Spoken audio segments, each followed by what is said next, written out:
What is up, everybody? It is time. NXT, AEW. It is the day. Wednesday. The day of the war.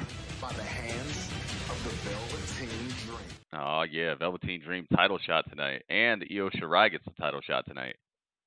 And the in-ring debut of Karrion Kross. And we get a street fight between Jericho and Sammy Guevara versus Matt Hardy and Kenny Omega? Oh my goodness, man. This is gonna be something else. What is up, everybody? Welcome to the stream.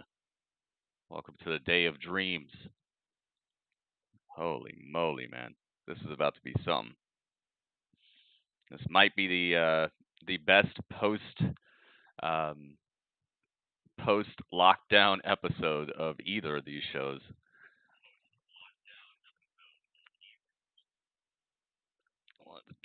Let's get to it.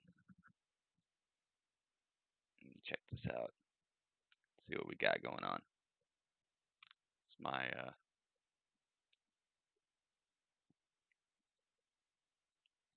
la la la la la la. I've had that MJF song stuck in my head all day. Chris, what's up, dude? Welcome. You guys ready? You ready for this? You ready for a good time? This is gonna be off the hook, man. Let me see what we got over here. Yes.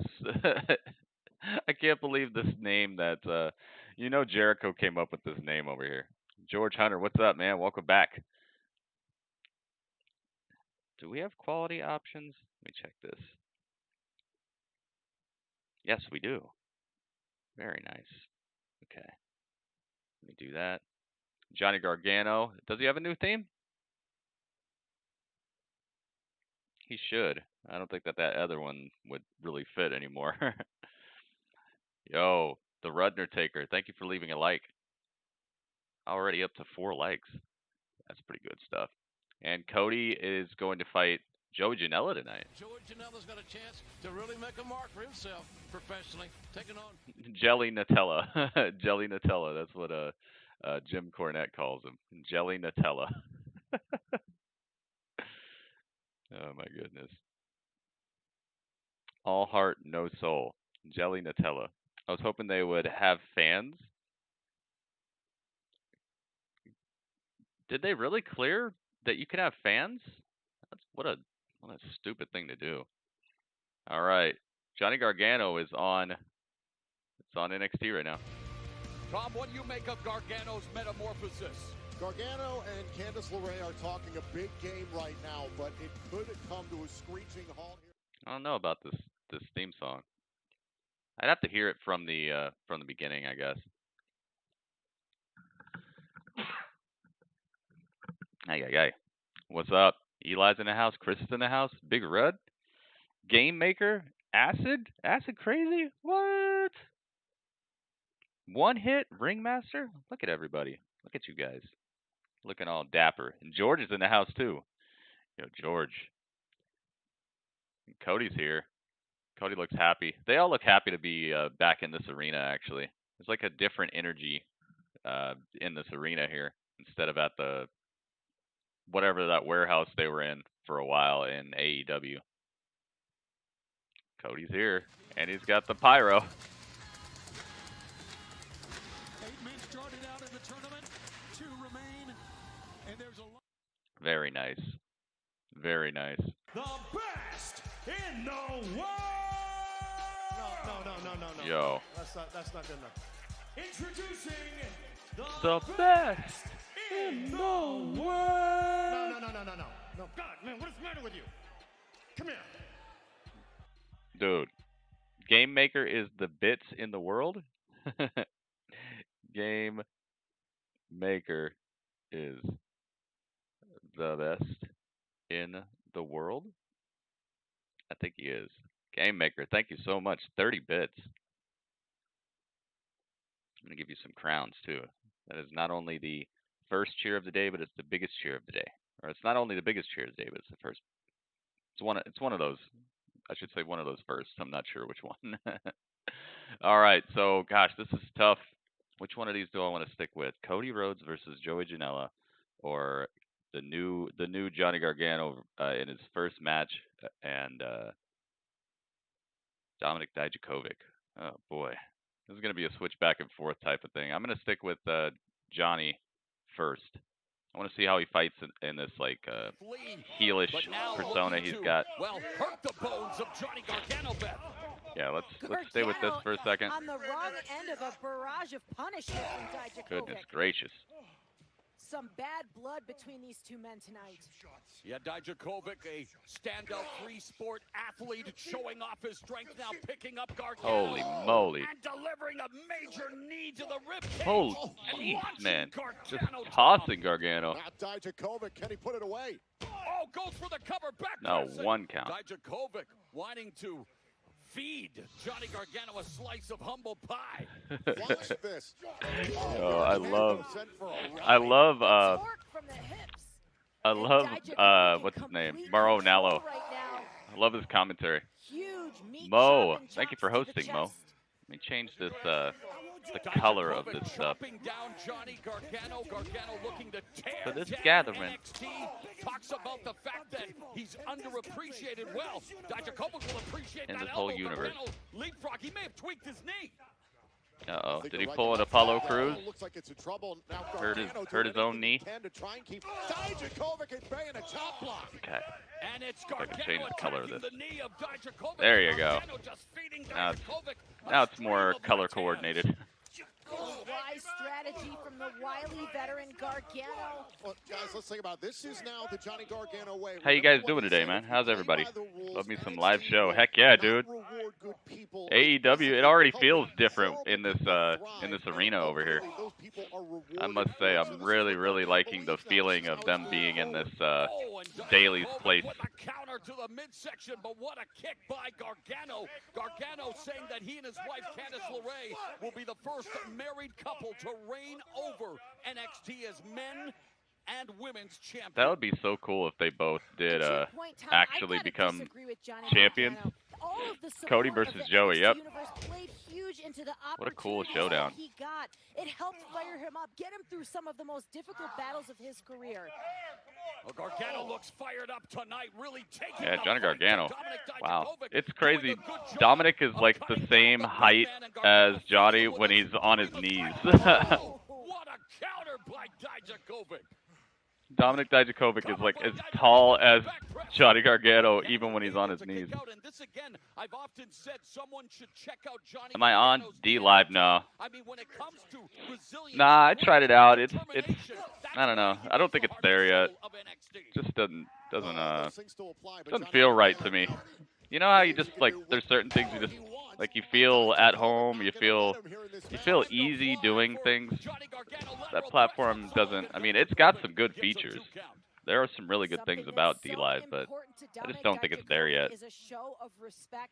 He feels that Yep, Gargano's Matt Hardy and lack of Omega respect versus lately Sammy Guevara has and been taking him down a bad Chris road. Jericho. It's gonna be a street fight from what I hear. Dijakovic and stomping Dang, dude. the midsection of Johnny Gargano. Gargano trying to take Dijakovic. Dijakovic's so strong. Look at this. He just grabs him by the head. Bringing Gargano back to his feet, and what a ferocious forearm across the jaw. Dude, Dominic. Johnny Gargano So big. Very bitter Dominic Dijakovic tonight. Remember his pursuit of the North American Championship. Yeah, He yeah, saw his what Keith Lee commentary, did last Jericho's week here on commentary is NXT. incredible. Dijakovic That's the one thing that I kind of didn't like is that I know that if Jericho's at a street fight tonight, he's probably not going to be on commentary at the same time. But maybe he can do it. Maybe he'll pull it off. He'll be on commentary and he'll be Well, hold on. out in the ring at the same time. Johnny wrestling Candice LeRae.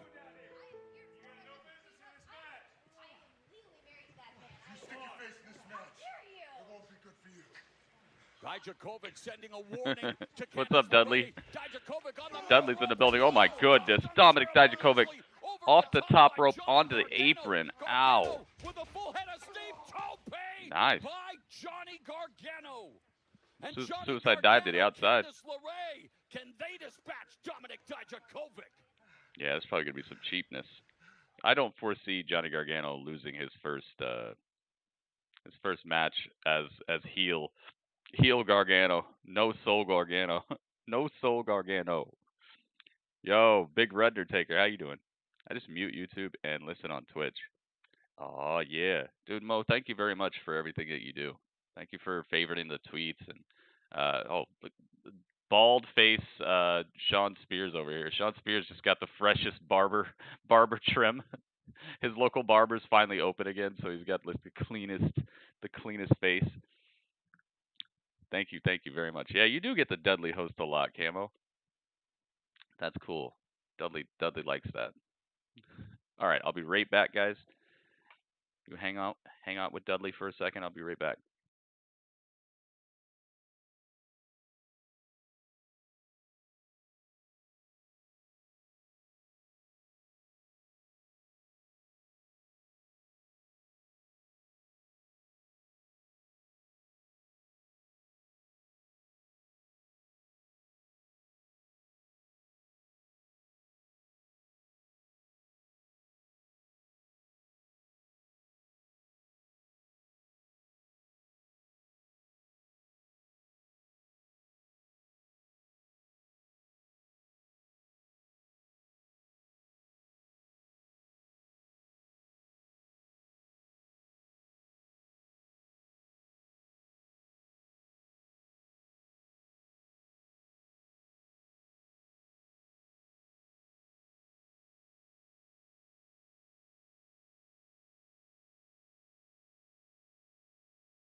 Here comes the money.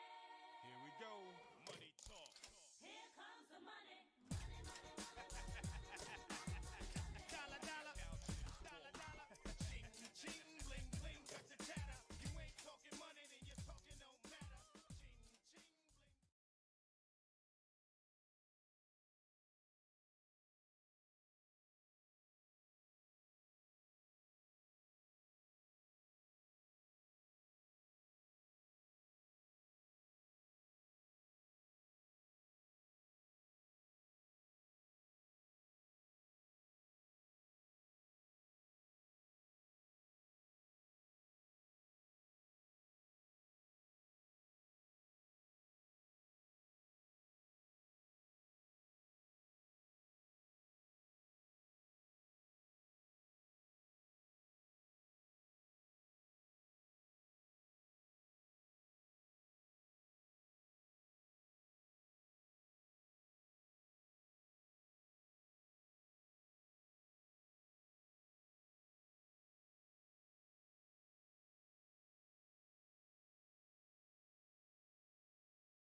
Dude, CM Punk is back.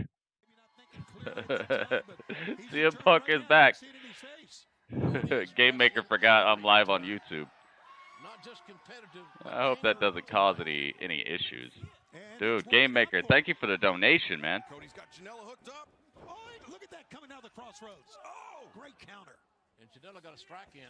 Spinning With that back right elbow, off. yeah. Back elbow got Oh, Cody. he's got him hooked up, but no. Cody counters out. Power slam. Cody go to the cover. Far leg is hooked. Game Maker.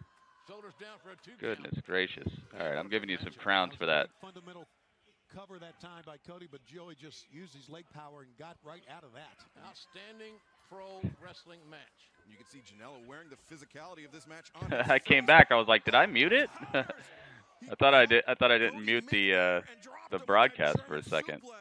Janela had that very well scouted. He has watched a lot of Cody. You want to crown him? Crown him.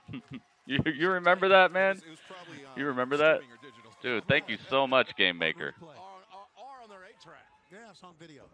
Janela building up steam. Watch out. Oh, God, for a loop. I could join you on Twitch. The Twitch link is in the description of the video. You don't let Cody. It's just Gritty Urban Saga. It's also on the screen right here in purple. I think it's this way, actually. In purple on the screen. Twitch.tv/Gritty Urban Saga. Right there, right there. Right below this cup. Wow. Joey Janela able to kick out. Yeah, I guess every wrestler in AEW is just as good as every other wrestler. There's only like 2 people allowed to have squash matches in AEW for some reason. And they're like the big giant guys. He understands what a win, a great performance here tonight would be on live TV. On TNT, Wow, such a beautiful sunset in the background on AEW. All right, hang on. And let's see what Johnny Gargano's up to. Dominic Dijakovic going up top. No. Johnny Gargano stops him. Holds on to the leg. Johnny Gargano knows that, clinging to that ankle to prevent him from getting to the top rope. And Tom, Johnny Gargano's ring IQ ranks right up there with the best. And hammering away at the leg, not allowing. Oh, what is this? No, Johnny, don't do this. Oh, a little botchy there, a little late on the backflip. Oh my goodness. Just super kicked the face off of Johnny Gargano. He was referring to your Bears. Oh man. Before eating another series of elbows from Dijakovic. You want to crown him? Crown him. Daly's place does look epic. I really am enjoying them being back in that arena. So much more lively than the NXT arena. Uh-oh. Johnny Gargano has exposed the turnbuckle, and now Rana's Dijakovic right into the... Oh, my goodness. Dijakovic just went Rana head first right into it. Wow. Slingshot. That's done. Good stuff. Oh, I get to hear the song. But the Johnny Gargano way. I'm gonna have to hear his theme song outside of this setting, so I can actually figure out how good it is. Did Cody just win as well?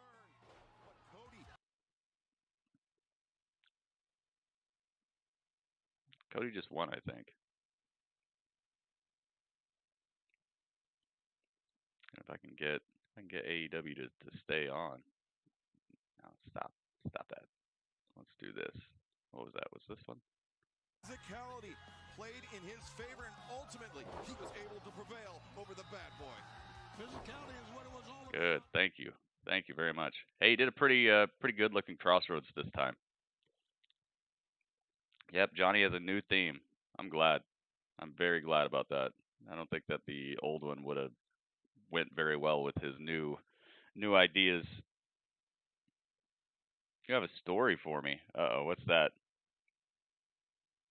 Cody. You don't like how they say Cody? Good looking layout, sir. Thank you. Thank you very much. I could bring back the palm trees now that they're out in the wilderness, or out in the world with actual palm trees. I might do that. All right, I hope that this will work. Oh, they're replaying what happened last week with the Newly Bros, the Newly Bros show. Clear what the target is for La la. the NXT Tag Team titles. Bartel and Yes, comes the best song. earlier today. Oh, So over the last year, they knew it. Imperium has been proven over Imperium. and over again that we La are the most la dominant la force in la NXT. la la. La la la la. Not undisputed era. Marcel Bartel. La Baby la la la Icon, la Alexander Wolf, la. and Walter. Imperium. That's why we couldn't stand by watching Matt Riddle and Thatcher. What's that attitude? Thatcher. It's like, and that, this guy. Smirching the NXT Tag Team Championships like that. That's why last week we took out that pathetic game show and we showed that they're nothing but an embarrassment to our sport. We're destined to reign, and we're hereby officially challenging for the NXT Tag Team Championships. We are Imperium. And to us, the mat, Sacred. Dude, they're so epic. By Imperium for the NXT Tag Team titles. Meanwhile, La la la la la la. Shroom Goom, what's up, man? You love classical music? Yeah, that song right there is so good.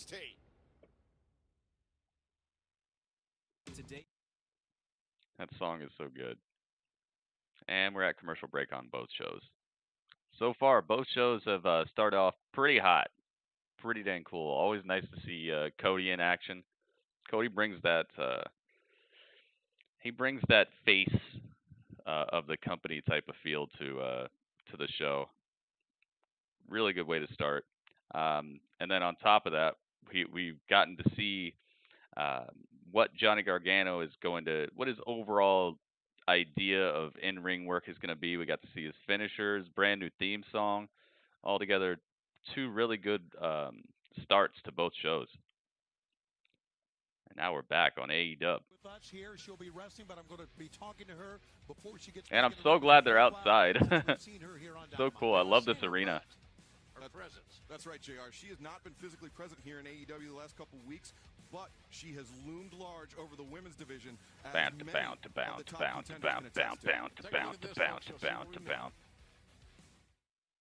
It was considered the greatest match in AEW women's history. I've seen Nyla Rose being more physical than ever, and now she's going to face a woman who I think is going to even amp up her aggression in this match. They were setting it up. That's cool, Shroomgoon. Do you think of people behind the scene, behind the stalker videos on SmackDown being a group? Oh, that would be cool. That would be cool. Hey, more factions is always good to me, man. I'm down with that. Great. Why won't you make something for AEW? What do you mean? What do you mean make something for AEW? Talking about make a whole layout for it? Because I always switch back and forth, so I just put AEW on the desk here. For the AEW Women's Champion.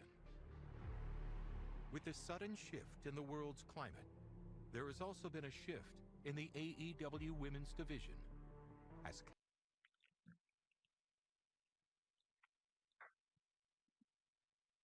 Until this role model finds her way into a championship match. Oh boy. Shida's as hard-hitting as they come. Hikaru Shida has shot up the rankings to become the #1 contender with her 7-1 record. For her, it's not if. Oh, the icons like that? There is an icon like that. It's just, it's on YouTube. I only have a certain amount of slots that I can use on Twitch. The icons, they have to win a season to get those, but it is on YouTube. They exist on YouTube. What will become of the AEW Women's Division in these uncertain times? Will Nyla Rose be able to keep a stranglehold on the division, Or is it time? NWA might have had one if they would have kept on going. Rise in AEW. See? AEW. AEW. Nyla Rose, uh-oh. The AEW Women's World Champion, the native beast, Nyla Rose. Yeah. Okay. Thank goodness, man. Nice to see their top women's star. Why use those emotes? Boo. You love NXT. You just love AEW more. You know NXT is a good show. Okay, Akira Tozawa. He's at 1-0 in the cruiserweight tournament, so he's actually doing all right here.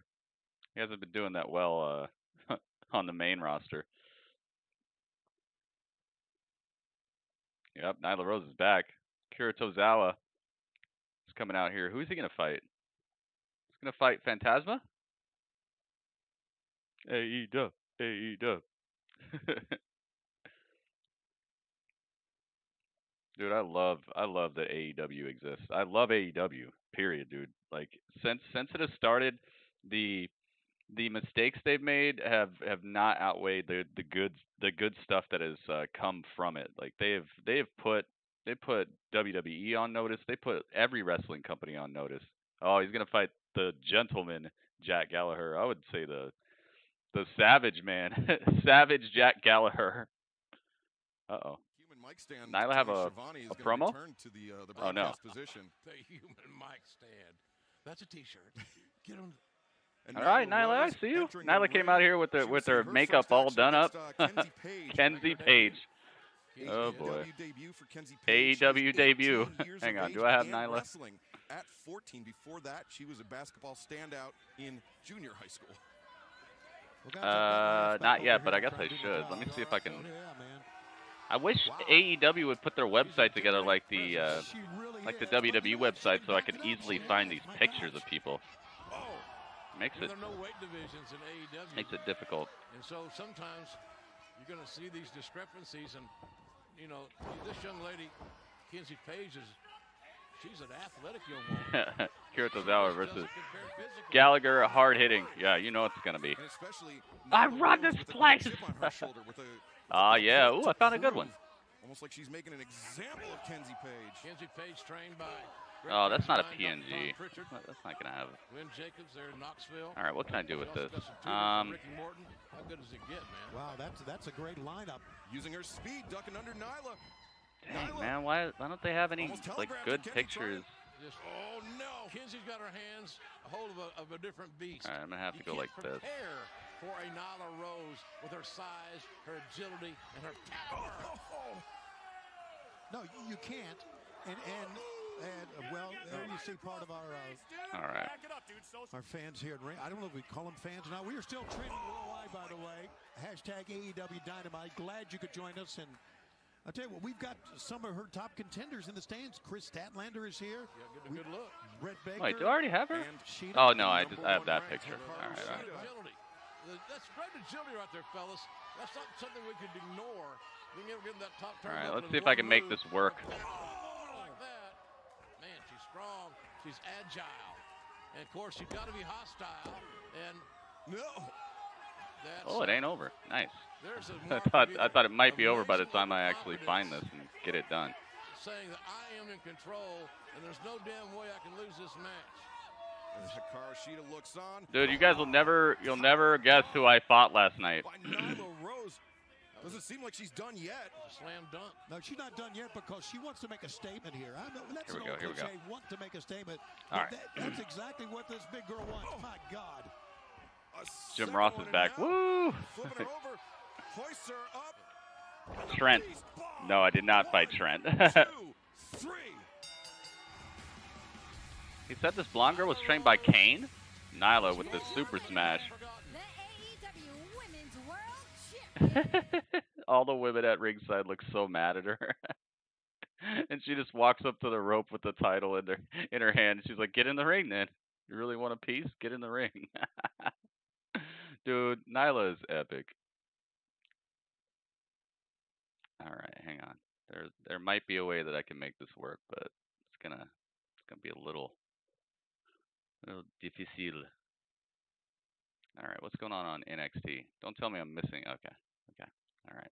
Akira and not so gentlemanly Jack Gallagher are still fighting over here. The two best records will meet to determine who is the interim cruiserweight champion. Let's see if I much can to do the this. chagrin of cruiserweight kingpin Jordan Devlin, who unfortunately facing travel restrictions, unable to defend the title. And if you're Gallagher, you're in an 0-1 hole. If you can get a victory here and tie things up with Tozawa, oh, great job there. Right, then you enter tiebreaker situations potentially if it continues like this. Oh my God! What a counter by Tozawa!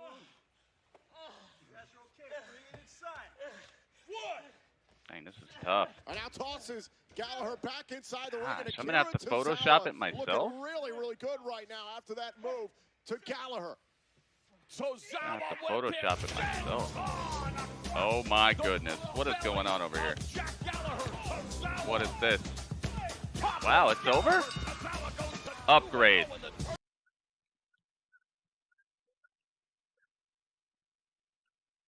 Oh my goodness.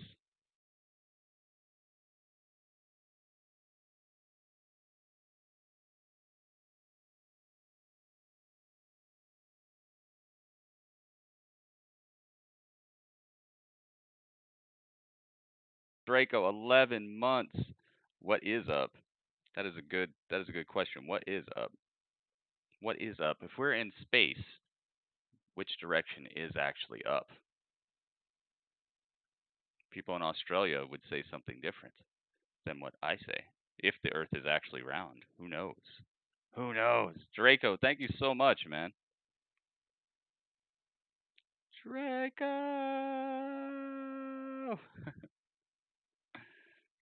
Holy moly. Not much, another day. Hey, any day above ground is a better day than it could be, right? Dude, thank you so much. 11 months.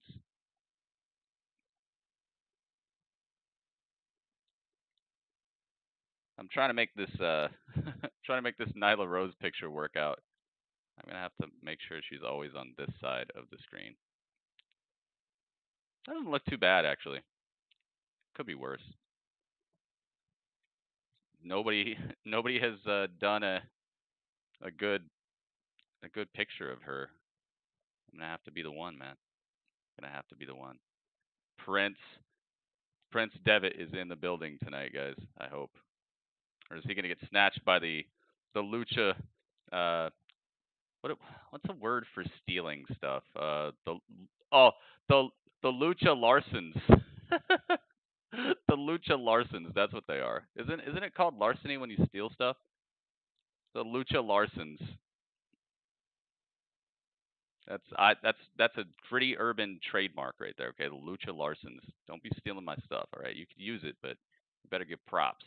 Okay, that's mine. I just made it up right now.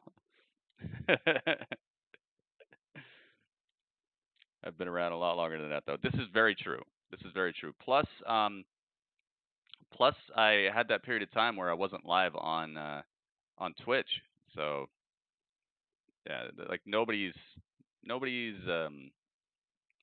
record is legit right now. Everybody has a lot more time on their ledger.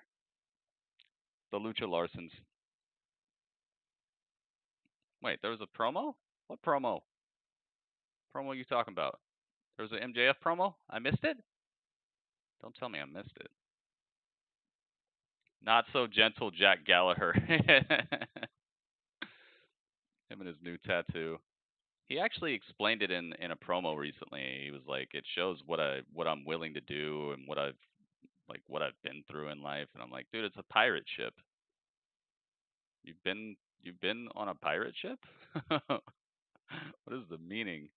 I really want to hear what his actual thinking was behind it, not the wrestling show promo version. I want to know what the real version is. Yay, Nyla's back, dude. I'm actually very happy about that. Their women's division, you would think that they have two women superstars the way they've been doing stuff for the past month. You'd think it was just Britt Baker and Penelope Ford. But now they have more. All right. Good job, Nyla. We'll see you later. Yay!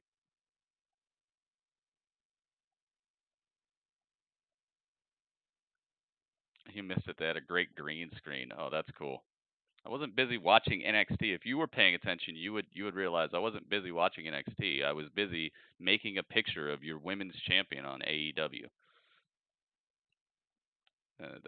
I was doing the exact opposite of that. I was just making sure that the women's champion gets represented on the screen. I was giving props. That's what I was doing. What was you doing? What was you doing? Dang it, man! I gotta see that promo. Hopefully they post it to YouTube. I wanna see what MJF was talking about. Yeah, I want to see what DJF is talking about too. But well, cause I can hear you. You're right here. I didn't hear what he said. DJF says he got a message. Okay, what's the message, DJF? You hurt your finger? No, you didn't hurt your finger.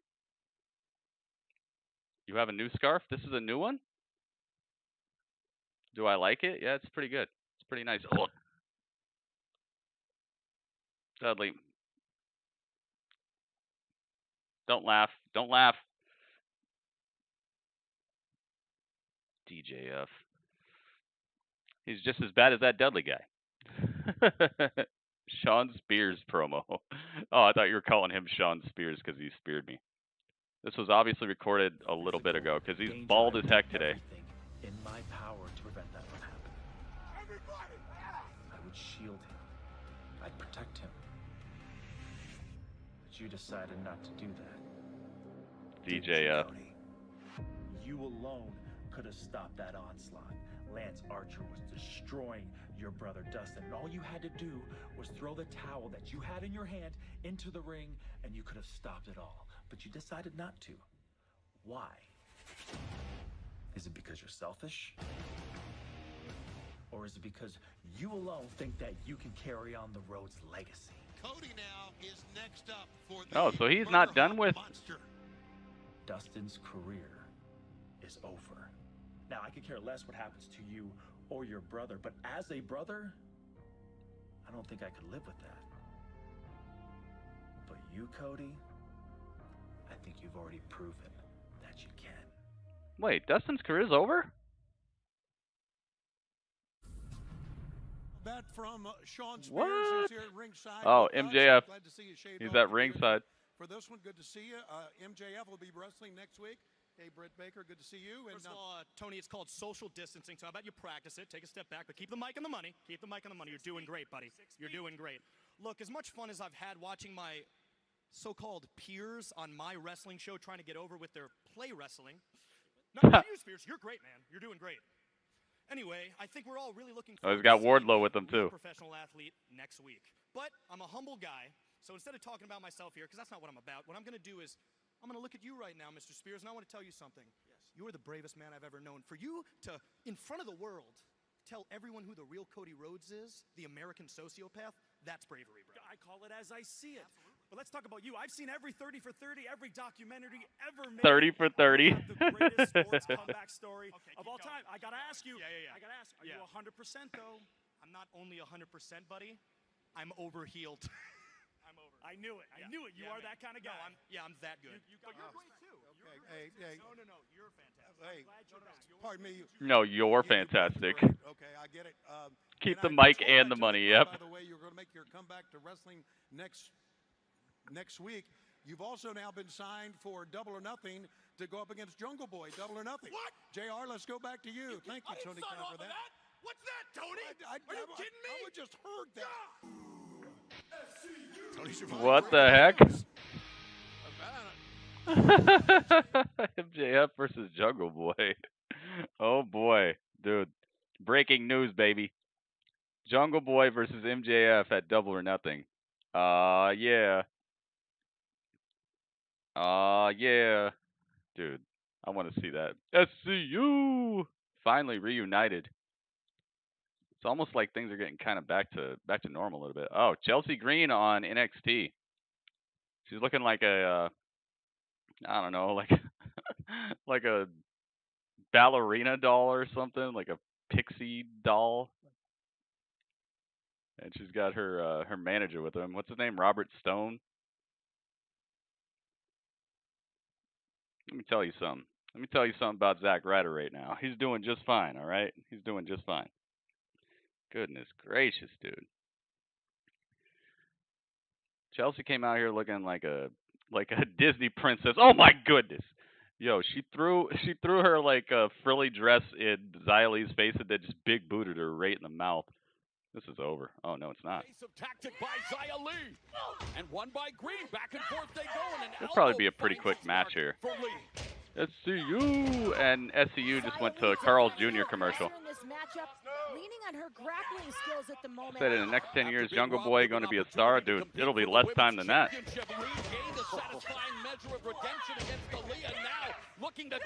Goodness gracious, Xia Li. Crack in the face. Oh, wait a minute. Speaking of Aaliyah, look at the entranceway. What is she doing here? Wait a minute. She's definitely got eyes on both of these competitors at the moment. Is that Aaliyah? As this action continues. It is Aaliyah. Got her eyes on Xia Li. Aaliyah sticking her nose into Xia Li's business. Remember the Oh, last time Xia Li watching her own back. Even off the distraction, she's able to keep it together. Oh, what a kick by Li. Ouch. But she's got to turn her attention to Chelsea. Oh, unprettier? Oh my God. Dude, that's not the unprettier. Dude, that is the most dangerous unprettier I've ever seen in my life. That is not how it's supposed to go. Unless she's just got a reverse edition of it. You're not supposed to have your head up like that. Dude, that was almost devastation. Is that how she does it for real? That is so dangerous. Is that really how she does it? You're supposed to turn. You're supposed to turn with your opponent. She didn't. You see how she turned? Look at that. Crack. Oh my goodness. Can you imagine? Oh no. It's called the I'm Prettier. Oh, I'm Prettier. Oh, that's pretty cool. But still, goodness gracious, that looks dangerous. Who do I think is the best wrestler in the world? Pac. Neville. Neville's the best. He's perfection. He's absolute perfection. The guy has the strength, the build, the look, the on mic presence. The guy can cut a promo. The guy can destroy you backstage. The guy can out wrestle you in the ring. He could go toe to toe with any athlete on this planet in a ring, guaranteed. Pac all day, dude. All day. He's better than Kenny Omega as well because Kenny Omega he's an actor. He's a self-proclaimed performance artist. He doesn't consider himself a wrestler, so I'm not considering Kenny a wrestler. He's a great actor. He plays a wrestler very well, but Pac's an actual wrestler. He's not a performance artist. For the so NXT game over. Championship on Pac. NXT. No. Kenny does not consider himself a wrestler, so how is he a wrestler? It's more than that. He's great at pretending. It's dream over. Velveteen Dream final. But I'd even say AJ is better because AJ actually considers himself a professional wrestler as well. He actually takes it as wrestling. He doesn't take it as a performance piece. It's like the difference between like, even though Steven Seagal can do some martial arts, it's like the difference between him and like Jet Li or something. It's like, yeah, okay, you're good at pretending you have skills and stuff, but I know it's all the same to everybody else. But if you're asking me to break it down on who's the best wrestler, then I gotta say Pac, dude. But if Kenny would take it seriously and would actually see it as not just a performance piece and more of like an actual sport. Even though I know it's pre-booked. I know he's got reasons for saying what he says, so I'm not holding it against him. He's still great to watch, but in the overall grand scheme of things, if you're asking me who the best wrestler is, he's the best wrestler. It's the difference between like watching Little Bow Wow pretend he can make layups over Michael Jordan or over Shaquille O'Neal in a movie and actually doing that. That's why I'm saying that. So if you consider yourself more of a performance artist, then yeah, Kenny Omega is the best professional performance artist on the planet. But I'd say Pac is better as a wrestler, especially on the mic. Wrestling is a performance. It is, but it's not strictly that. That's why certain people can transition so well between an actual combat sport and this. That's why people like Bobby Lashley, people like Jake Hager. That's why people like Brock Lesnar. People like, I mean, the list goes on and on. The amount of people who can transition between actual combat sports and professional wrestling. That's why those people can do that, is because having a background in actual fighting can make you more believable in a wrestling ring. It is a performance, but if you're asking me, that's like asking me who's better at karate. Somebody who acts like they know karate and somebody who actually does karate. So if you're asking me who's the better professional wrestler in the world, I'm going to go with the person who actually views what they do as professional wrestling and not as a performance art, because there's two separate things there. When you're pretending to do something because it's an art form to you, that's different than actually doing it the way that you're supposed to do it and people teach you to do it. And I don't even think Kenny has gone to wrestling school much either. I don't think he's very trained up either. I'm going by what he said. Okay, Kenny says he's not. He considers himself a performance artist. This is his art. So I consider him to be a artist. He makes wrestling look very good. He makes it look like he's a professional wrestler, but the way he sees it and the way he does it, it's not professional wrestling. It's a performance, which is fine. I mean, it adds up. It adds up. It's still fun. But I gotta say, Pac is the best, dude.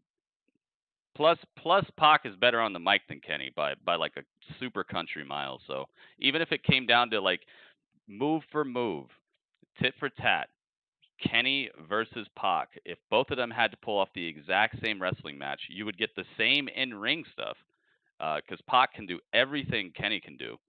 But then on top of that, if they had an on-mic competition, Pac would just blow him out of the water. So he's still better. You can't understand Pac? Hey, I don't know. That's you. That's you, man. Thank you for the host. Either way, I mean, there's an argument for either of them. There's an argument for AJ. There's an argument for who else? Gosh, there's like a good 3 other people. I always forget his name. You know the guy. Pentagon. Pentagon, he could be considered one of the best.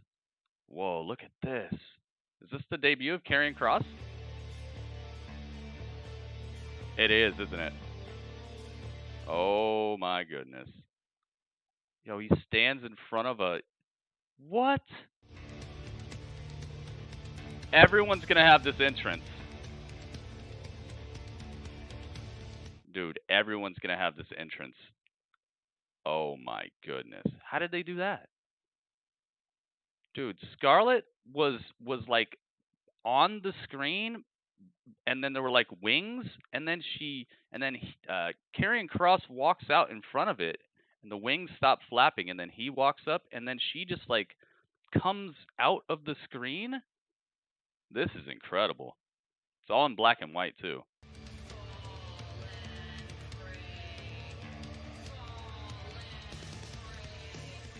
Holy moly, dude. This is epic. Fade, cover your eyes. Oh, this is epic. Everyone's going to have this entrance, dude. Dude, and he just screams in the middle of in the middle of the ring with like dry ice and everything around him. This is incredible. This guy better never lose. He better never lose. He already looks like nobody should touch him.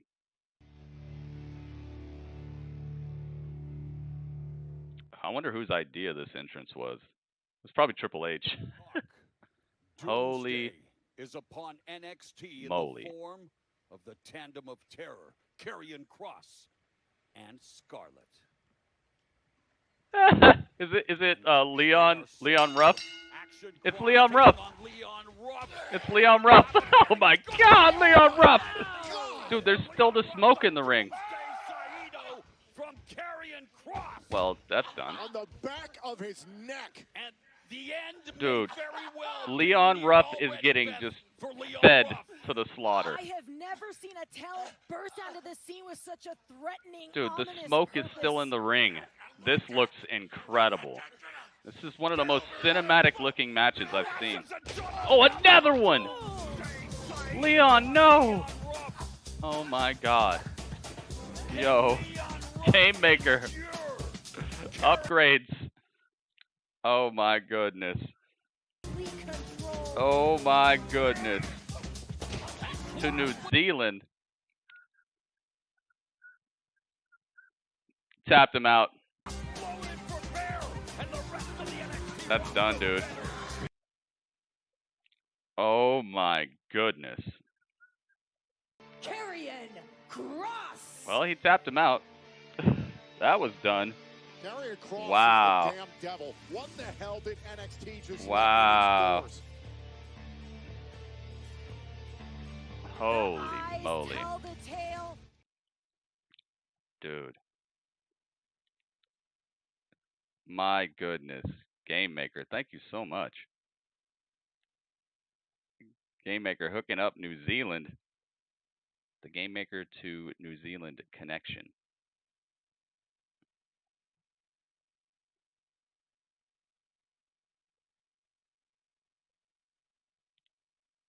Oh my goodness, man.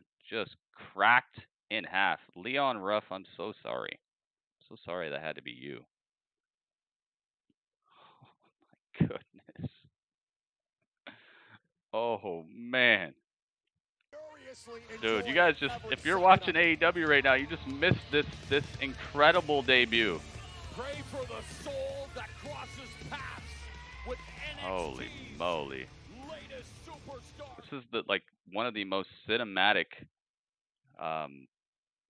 debuts I've ever seen in my life. The way it's set up, the camera work, the smoke, the lights, the music. I wonder how long they choreographed all that. They really didn't choreograph Leon Ruff's part too much. My goodness, Leon Ruff, better check on him. You didn't miss anything, Splinter Fox. Yeah, you did. You actually did. Trust me, you did. I'm sure Kazarian versus Moxley is great, dude, but you missed the debut of Karrion Kross. Trust me, it was something to see, man. It was definitely something to see. I'm sure Jon Moxley versus Kazarian is great. I'm actually seeing it during commercial break. But that was a once in a lifetime type of debut right there. Wow.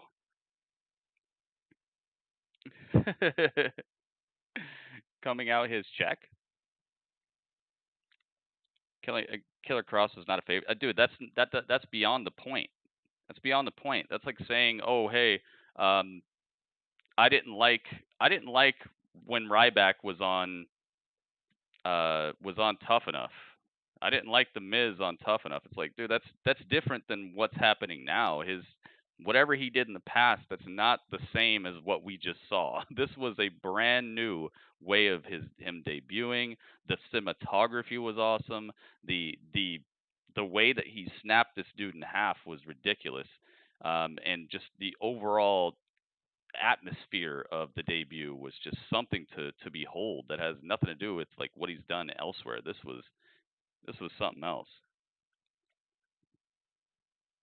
Triple H is known for making choreographed entrances. Yeah, I remember when he did the, what do you call it? The Lars Sullivan entrance, when he changed it up to where like you'd see the light and then Lars Sullivan would like block out the light like he was blocking out the sun. I heard that was Triple H's idea as well. Uh-oh. Moxley got the choke locked in. No. Gotta break it up. Kazarian luckily gets the ref to break up the hold by holding the rope. A special contest here. All right, back over here. AEW champ. Jon Mox. Jon Mox and Kazarian. Oh my goodness, leaping knee. And how about how he dropped on the floor? Yeah, Kazarian almost come down came down on his head. Yo. Right before we went to break, Kazarian, we saw he came down funny on that. Wow. On the ramp, and that Dude, Moxley is vicious out here. I like this. I like vicious Moxley, dude. I like when he doesn't slow a match down. When he just goes like head forward. Oh my goodness. And he gets super kicked out of the sky. The wind is like blowing up the apron, and it makes it look like the ring is inflatable. Yeah, Kazarian, even with Lars Sullivan. Put that boot up, and he caught Moxley on the chin, and you see a very stunned, very unsteady. El Zorro de Madera has spoken. Hey, man. Like I said, I mean, if you didn't like him before, maybe you'll like him now, because they are definitely making him look like $1 million over here, making him look like a super big deal. Momentum has changed in this match, ladies and gentlemen. The momentum has changed. He better not lose. He better not get fed to somebody, I'll tell you that, because they've done a great job with his debut. Kazarian. I wonder how Kazarian got this. Oh, nice. Nice slingshot DDT by Kazarian. Almost gets a 3 count on Moxley. Kazarian's a great wrestler. By Frankie Kazarian that created that near fall. Wish I had a picture of him. He's keeping composure. I think I have a picture of like all of SCU together, but I don't think I have a picture of him by himself. Set Moxley up, but Moxley waistlock. Oh, suplex. Release German suplex. That means the release part means that you're pretty damn sure your opponent's going to land on his head. Yes, he is. With force, with extra leverage because of the release. Front face lock. Dude, that entrance is going to be everybody's entrance. Back elbow reversal there by Moxley. I love how they, the wrestlers in the crowd. Me too. I'm glad they have a crowd. It makes it sound better, especially in this arena. This arena is beautiful. I love the open air. Oh my goodness. This could be it. This could be it. The upset we're Dude, everyone's doing the unprettier now. Wow. Kazarian almost beat the world champion. Kazarian knows it. I'm telling you, there wasn't a second difference there. That was more than a 2 count. If one part of your tag team can almost beat the world champion, then your tag team should probably never lose, right? He is a great pro wrestler. Tags are singles. The skill set travels. Dang, dude. Slugging it out. These elbows, man. Forearms. Rang both balls that time. Jon Moxley hurts himself with a headbutt. Now, nice drop kick by Kazarian. Kazarian's got some great athleticism. Oh my goodness. That was a double barrel shotgun drop kick. Out of the toolbox here tonight. He just indicated the end may be near. Uh-oh. No. Nice block. Rolls through. Kind of capture that ankle, and now kind of weird here. A little bit of a 3-in-1. Very strange Kazarian has Moxley all tied up. transition there. Didn't look very smooth. Yeah, he immediately looked at the bell. Sky versus Mox would be even better. Oh my goodness, yes. Scorpio Sky, are you kidding me? What kind of submission is this? I don't know, man. It was very botchy. Very botchy submission. Frankie Kazarian to break the hold.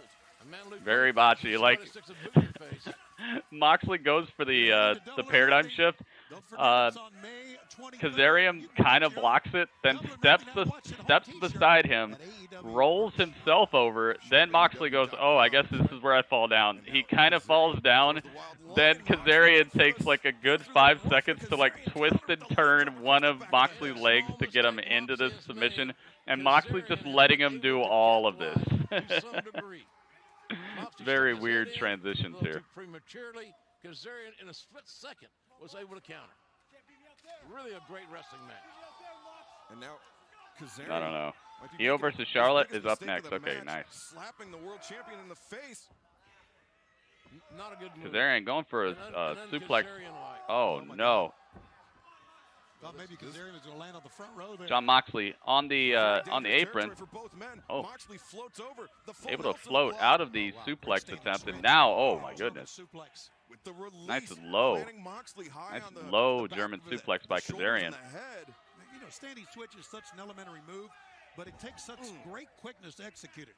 Man. Dude, you think they might split up SCU? Why would they be doing this? It's like every member of SCU has fought the world champion except for Christopher Daniels now. Remember, Scorpio Sky fought Jericho, and now And now Kazarian's fighting Moxley. You think they might break up SCU? With all the force in the world, I hope not. Throws that clothesline and takes Kazarian down. And this is a Charlotte, they can't. They can't break them up. Certainly made a mistake by hitting the ropes that time, and look at this. I don't know, man. I've seen a lot of tag teams break up. Boy, he pulled that out of nowhere. Multiple near falls by Kazarian. Kazarian rolls through. It's so weird the way Moxley like lets people do stuff. He's good at selling like one way or another, but then there's like these times where it just really looks like he's trying to help the other guy out. So now we get to this point in the match where Kazarian has regained momentum. But can he close this deal? Kazarian, you got to stay on him, man. Moxley's got his back against the wall. He's got the momentum. Kazarian what strategy does going up top. going to employ here? Frankie, don't do it, man. It's high risk. Uh-oh. Kazarian going for the moonsault? No. Moxley hops to his feet. He was playing trapdoor spider. Who's on the top rope? Uh-oh. Lured him into this is what he did. Oh, Moxley with a half Nelson up on the top. Kazarian fights his way free. They're showing they're not just a tag team, but a single team too. Yeah, I guess so. Now Kaz up top, goes over Moxley, rolls across the ring, charges in, and Moxley. Nice roll through. Oh, that's done. Paradigm shift. Paradigm shift right out of that. Turn the shower on. Done. Turn the shower on. What a battle. This is a pretty good fight right there. Goodness gracious. Wow. I like that. Go me waifu. Uh-oh. Here we go. Dude, that was a good freaking match. I give it a 3. There's some weird botchiness that kind of subtracted a little bit from it, but that was pretty dang good. Charlotte versus Io Shirai for the title. Uh-oh. And the Dark Order's beating down Jon Moxley. Intends to keep the Distaff division on lock. Shirai looking to pick that lock. Dang, Dark Order stomping a mud hole in Moxley. Women's Championship. You see the calm and the poise between these two. And out comes SCU. So confident in what they bring They're to the still table. doing this stuff where these weird other people come out and save people. I don't get it, man. Dynamo, the Joshi Judas, but Flair sticking to the fundamentals, immediately employing that side headlock. Sent to the ropes by Shirai, but the power, the momentum of Where's Flair my Charlotte? knocking down her Charlotte. challenger, Beth. There she is. Shirai giving away All right, at this least is for the title. 5 to 6 inches of height to Charlotte Flair, but Shirai known for her explosive Matrix escape. And Shirai showing off her scintillating speed and her athleticism.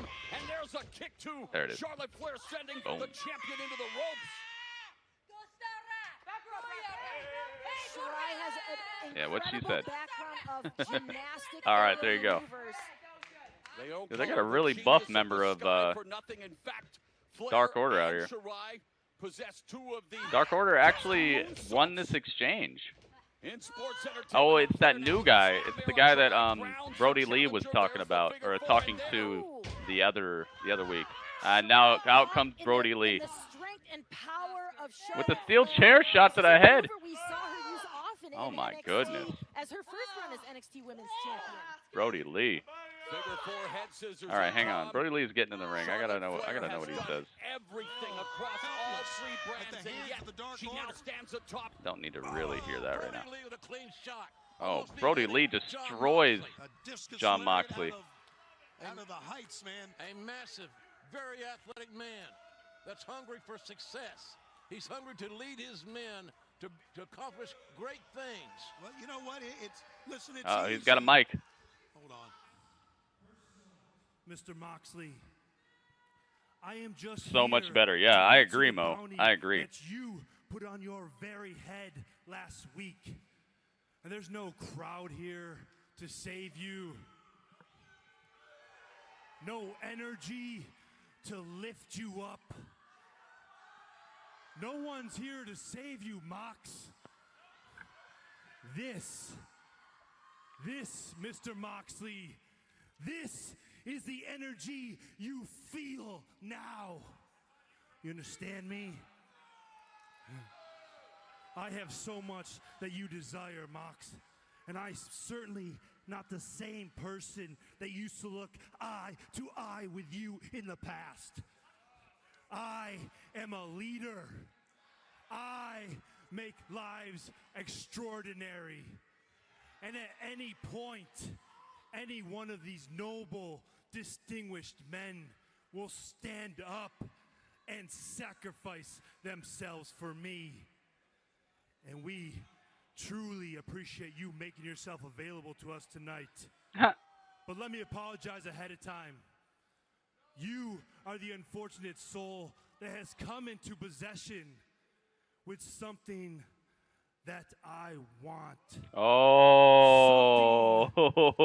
That I Yo. desire. Yes. Something, Yes. Mr. Yes. Moxley, Yes. that I need. Now, Evil Uno, he tells me that you're a reasonable man, but you have the crown jewel of professional wrestling.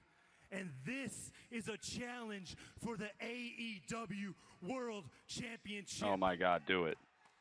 Do it now. But I don't They're going know to do if it you're at the reasonable, pay-per-view. Mox. I don't know who you are. I don't know what you are. I don't know if you're an actor. I don't know if you're a movie star now, an MMA fighter, a rebel. I don't know what you are. Or if you're just a scared little fatherless boy from Cincinnati. Answer my challenge, Mox, or we will make you. Oh, goodness. What the hell does he mean by that? He said answer the challenge. They... Dude, can you imagine?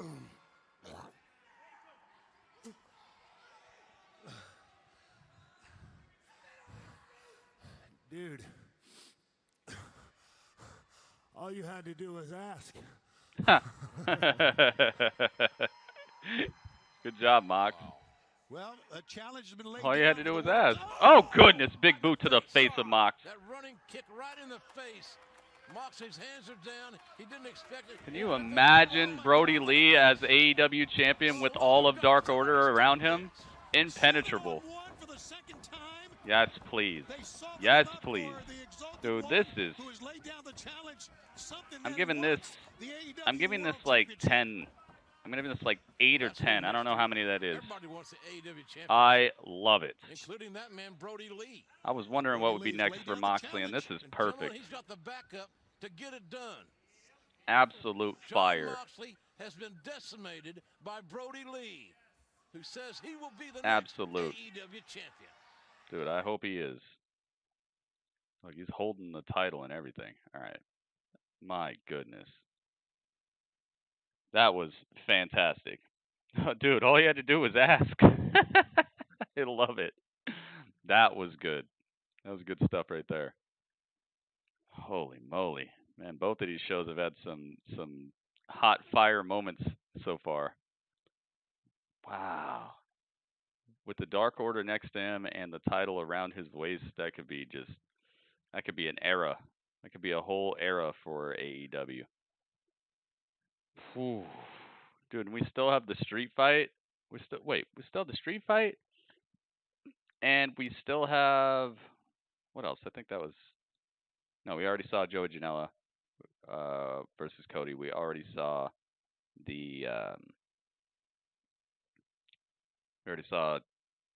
Jon Moxley. I'm so glad that turned into something. I was wondering, I'm like, why is he fighting on Dynamite today? Such a great situation, man. That was actually really cool. Yep. And Matt Hardy is not. He hasn't been seen yet. It's his first in. I don't even know if it's going to be in ring action because it's supposed to be a street fight. I wonder if they're actually going to fight in the street. I'm always going to say that. That was cool.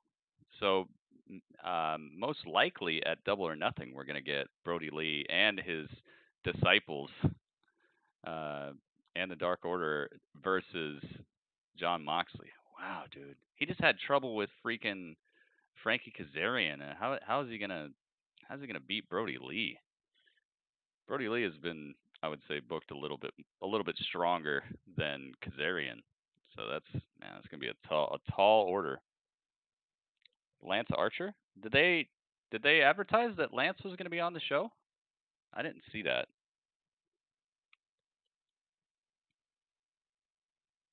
Wonder if the Hardy Boys will be a Hall of Fame. Oh, for sure. Wonder if Matt will be part of it. Yeah, why wouldn't he be?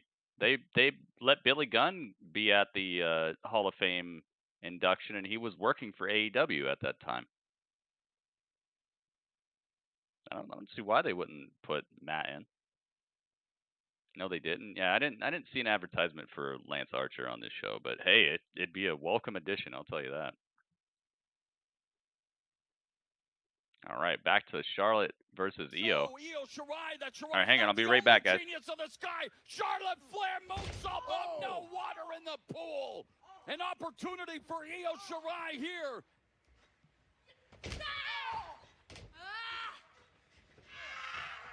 And an awkward landing has stopped Flair in her tracks. Shirai with a tiger feint kick. And Io Shirai could be on the verge of finally realizing her dream of becoming NXT Women's Champion. Shinkanatsu attack. The double knees in the corner. A new NXT Women's Champion about to be crowned. No! A kick out by Charlotte Flair. Guys, imagine if Flair loses the NXT Women's Championship in her first defense of the title. In her maiden voyage, it's been turbulent waters thus far, thanks to the offensive onslaught of Io Shirai stepping over the Queen. She's not bowing down. She wants to mow down Charlotte Flair. Look where Shirai is. Oh, Shirai moonsault! Right across the knees of Flair. Both of them missing with their patent moonsault. But she did not miss with the big boot. Match book cover. Oh, Shirai kicks out. And you see the shock and concern wash over the face of Charlotte Flair that was not enough to put away the incredible, resilient Io Shirai. Incredible back and forth battle, one that we anticipated. And Charlotte Flair, the expression on her face says it all. She knows she is in a supremely tough match against one of the very best in Io Shirai. Oh, wow, the power, the strength of Flair. Is Charlotte... Oh! And Charlotte Flair into the corner.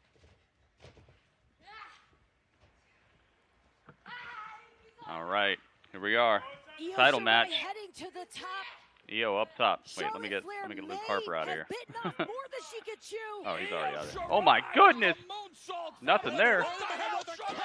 Oh, Charlotte with the kendo stick to the back of Io. Flair pulls out a kendo stick. Are you kidding Hey, me? dirty player, man. She's a dirty player. Just like good old dad. Charlotte gets the, you know Regal's not going to stand for this. You see, the thing is, Charlotte, she hasn't been in NXT for a while. And I don't think she quite knows how things are done in NXT. If you win by disqualification, you know, oh, yo, Rhea Ripley.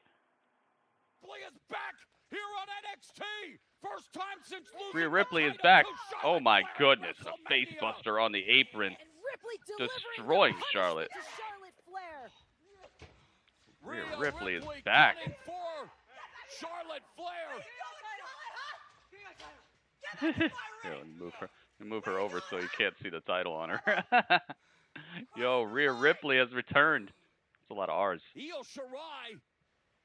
More R's than a pirate ship. Yo, Rhea. I'm missing a Brandy promo, dude. This is the return of Rhea Ripley.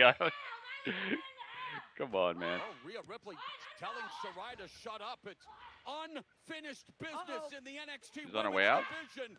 Shirai upset with Rhea Ripley. Ripley wants Charlotte Flair.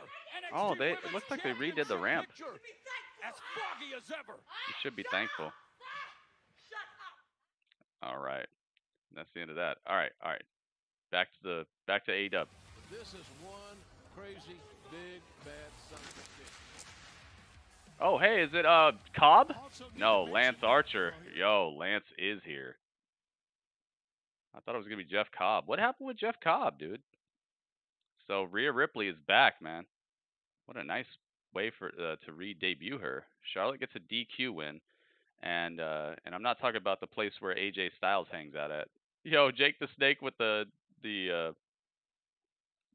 personal protection mask. Lance Archer is here. It's Lance Archer versus QT Marshall. Oh goodness, man, this is not gonna go well.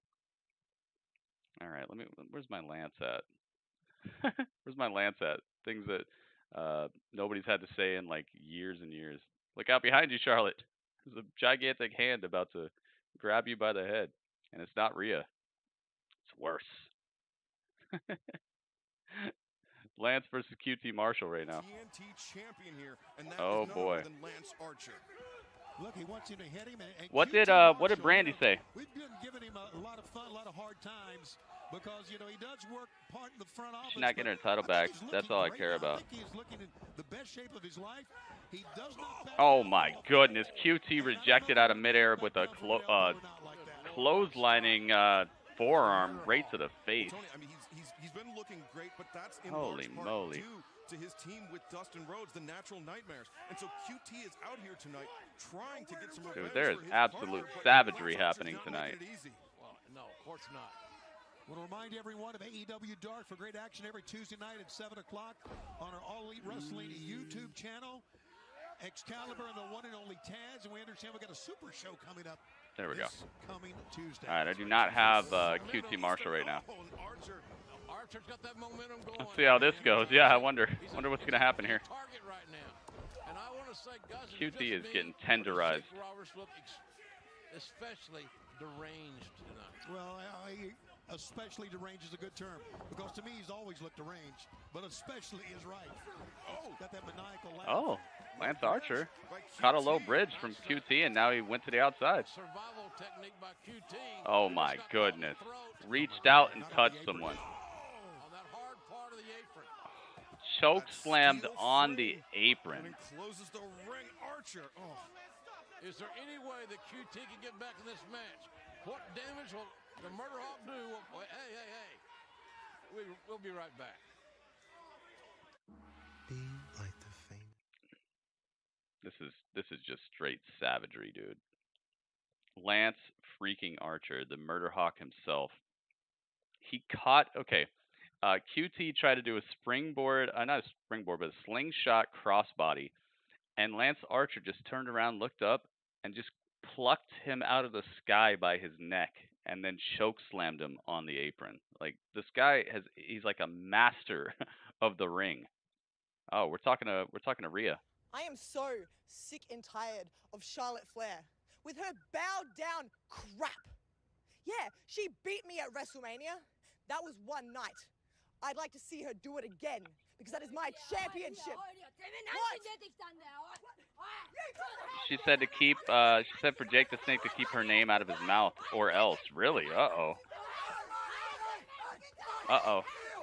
Io Shirai and Rhea Ripley are brawling outside. Why does she want to fight her?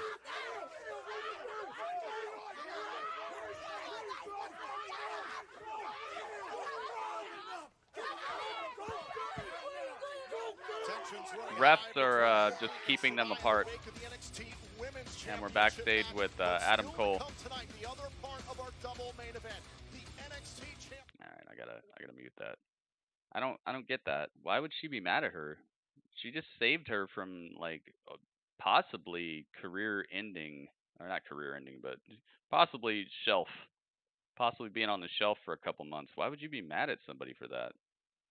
You already lost. I mean, you already won the match, basically.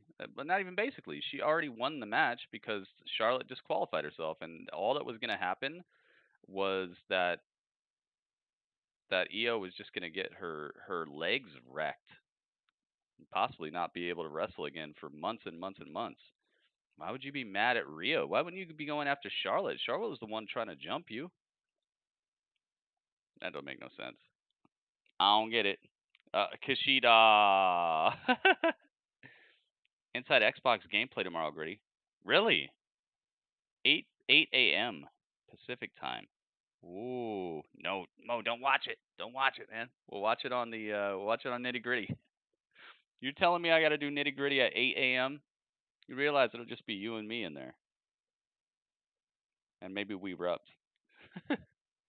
Kushida. Yeah, I know, dude. I know.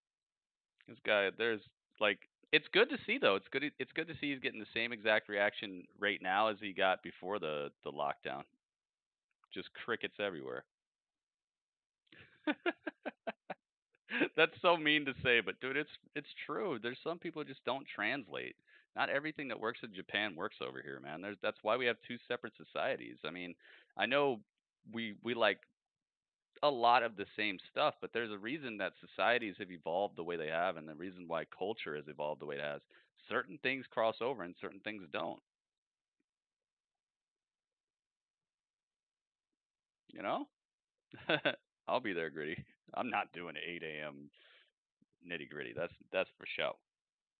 No, 8 a.m. Big Red. He's saying that at 8 a.m. they're gonna unveil some Xbox Series X gameplay. Is it Series X?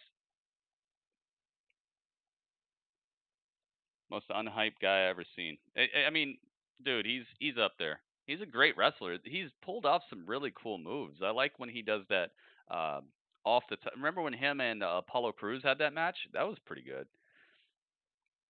He's just a good wrestler with no reason to care. And this is the problem with a lot of stuff. A lot of wrestlers have that thing where it's just like, good. I'm glad you're good at wrestling, but you know, there's also other people who are good at wrestling and charismatic, and I actually care about their storylines, and I care about their in-ring personalities and things. Like there's not a reason to care about a wrestler who just is a good wrestler, because there are other people who are good wrestlers who also have charisma, who also have a reason for me to care about more than that. It's like eating like dollar store candy just so that you can eat candy. It's like, good, I'm glad it's sweet, but it's not what I'm really interested in, you know? Talent only gets you so far in sports entertainment. But at least he's a real wrestler, you know? You could tell he actually takes it seriously. So I'll give him that. And Atlas hits. They're gonna show gameplay. I just tweet where the Xbox tweet is. Okay, thank you, dude. Mo. I'm gonna give you a job, dude. You're gonna be a Team Gritty employee. You're gonna be my social media guru. You're gonna be the dude who keeps my ear to the streets. Dollar store candy, but you know, it's like, dude, it's sweet. I understand, but like, there's something that I could pay like 15 cents more for, and it's actually gonna have like actual milk chocolate in it. And a great kick by I understand it's sweet, dude, but geez. Jake Atlas, oh my goodness, nice step up into Guri. Are we back on AEW yet? Yeah, we are. All right. All right, that match is over. TNT champion will be crowned. Will it be Lance Archer? Dude, Lance Archer. Okay, I was about to say, it better not still be going on when I get back over here. QT better not be mounting a comeback. QT Marshall somehow mounting a comeback against Murder Hawk. Whoa! Tope con hero. Come on, man. No. Uh-oh, Britt Baker destroying Brandy. Oh my God, you wiped her right? No. Dude, Brandy might actually be out. Her husband Cody's here, but what's up? I'm sure he's either in the training room. Baker, the best heel. She's pretty good. Oh no, yo, the snake is here. Has the snake been tested? He's had a variety of snakes. This is another one. Has the snake been tested? He's not doing this. He brought a real snake out here, and Brandy is lying prone in the ring. Uh-oh. Jake the Snake, no. Jake, don't do it. Oh no. He put the snake on her. Look at this. Just getting in the face. This is very different. I don't want to see this. Distasteful. Oh my God. Distasteful. This is Jake Roberts, though. Where is And this is what he has brought to AEW. Can you imagine Where's when Cody at? finally sees this? How he's going to react? Oh my God. Cody was here earlier. Where is he at? Oh my goodness, the snake is all over. For the TNT Championship We're really, at Double or Nothing. we're really spread out here at Daly's place, and the locker rooms are over by the stadium. Well, yeah, you've got to take a. Oh, okay. Thank you. Thanks for explaining that. I was wondering. I'm like, where the heck is Cody at, dude? Jake the Snake came out here with his snake, Damien. And it is Damien's dinner time. And guess what he's having for dinner? He's having some brandy. He's having a shot of brandy. Holy moly. Jake the Snake brought the snake. Where's Cody? I know. What the heck? We'll be right back. My God, what's going to happen next? Yeah, what is going to happen next? I was trying to tell you guys. Both of these episodes, NXT and AEW tonight, could be the best episodes we've gotten post-lockdown, and they have not disappointed. Both of these shows have been just hot fire. Besides the little, besides Kushida, but he's still doing all right. It's not like it takes away from it. It just doesn't add anything either. It's kind of like just pouring water into your chocolate milk or something. It's like, yeah, okay, I guess I have more chocolate milk now, but it's not,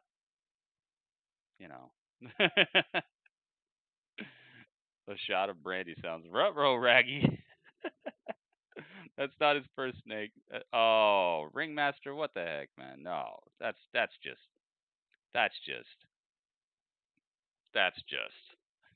I don't like snakes.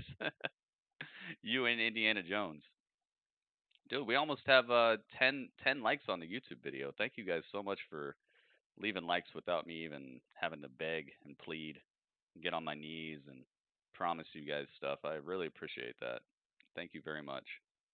Very, very, very, very much appreciated. And also, thank you to Game Maker. Game Maker has single-handedly turned my stream into Fort Knox over here. He's not only giving bits, he's not only donating, he's also gifting subscriptions to people as well. Game Maker, thank you so much. Thank you, man. And also Draco with the 11 month subscription. Thank you guys so much. Both shows are great tonight. They have that big feel, like it feels like things are happening. It's not like we're just here to watch wrestling. Like these are shows that needed to happen. Like they need to get these things out of the way. And then, I mean, the debut of Karrion Kross, the challenge, the Brody Lee challenge to Moxley, the Dark Order actually looking like a force to be reckoned with. Freaking Cody and Janela was great, and I can't wait to see what happens with the street fight. Also, just the way that Leon Ruff got folded was ridiculous. Can't really say much about the Charlotte match. It was just it was what it was. But the return of Rhea Ripley is something that I really do care about, because I was worried that she lost and she was just gonna she lost and that she would be lost and may never be found again. This show, both these shows have been great. Good evening. Dude, somebody said good evening to me. I feel classy now. Dude, I'm classy. JF, what's up? JF is classy. He's classy peeps. What's this? Dude, and we got Nyla Rose. Nyla Rose came back. And this is going to be an amazing main event. Double or Nothing. Brody Lee versus Jon Moxley. Double or Nothing. And Brody Lee will collide at Double or Nothing for the AEW World Championship one-on-one. I cannot wait to see that one, Excalibur. What a fight. And not only that, bow, bow, bow, bow. Tony Schiavone Sorry, not classy, Brazilian. MJF will take on Jungle Boy. MJF versus Jungle Boy. Yeah, that got announced too. You're much more than just a mic stand, Tony. Thank you very much, JR. Okay. Ladies and gentlemen, this is something I can't wait to see. I love the graphic. Especially after what we just saw. Lance Archer versus Cody. They'll pay the supreme price to see who will be the first ever TNT champion. There'll may be others. Have they shown the title yet? They're going to unveil the title at the pay-per-view, aren't they? I wonder who's going to unveil it. Remember they had Bret Hart unveil the AEW championship. Who do you guys think they'll have unveil the TNT championship? Ladder match, a very unique match for a unique event. I wonder if they'll have a crowd. It'll probably be just like this. AEW World Championship. It'll probably be just like this. What is it, like 17 days from now or something? is standing by with a special. It's like a little more than 2 weeks from now. I don't think they're gonna allow I'm gigantic here with crowds. Darby Allin, who was unsuccessful last Darby week Allin. to advance to the finals for the TNT Championship. All right, what's going on the in American NXT? Nightmare Cody defeated him. How are you feeling, Darby? Finn Balor? I think Finn Balor might be coming out. Darby Allin. Okay, well, I know it's tough. You pinned yourself. You made several You pinned mistakes in this yourself. match. But I could help you. I mean, I know I can help you. If we could have a conversation offline, I'd love to help. And I know it's professional, tough. You pinned professional. yourself.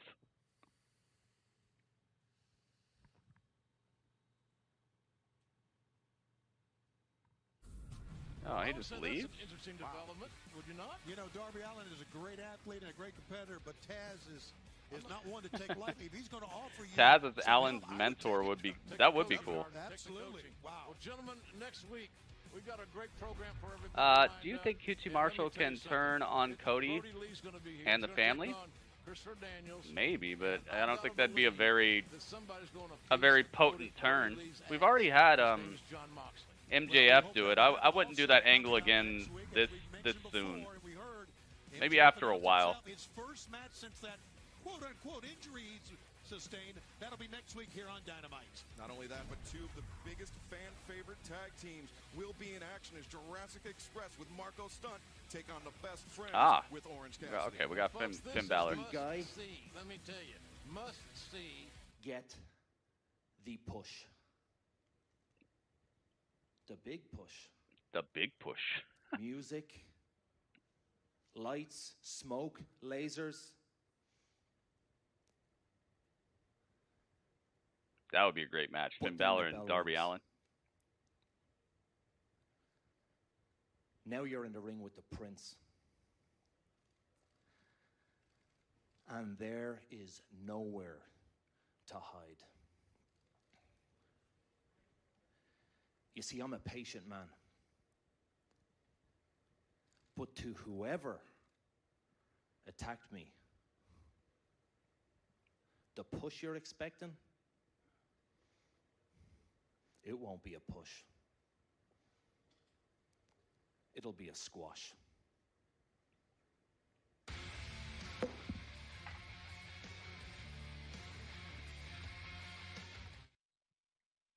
Telling me I waited like 3 weeks to hear him say that. I like his shirt though.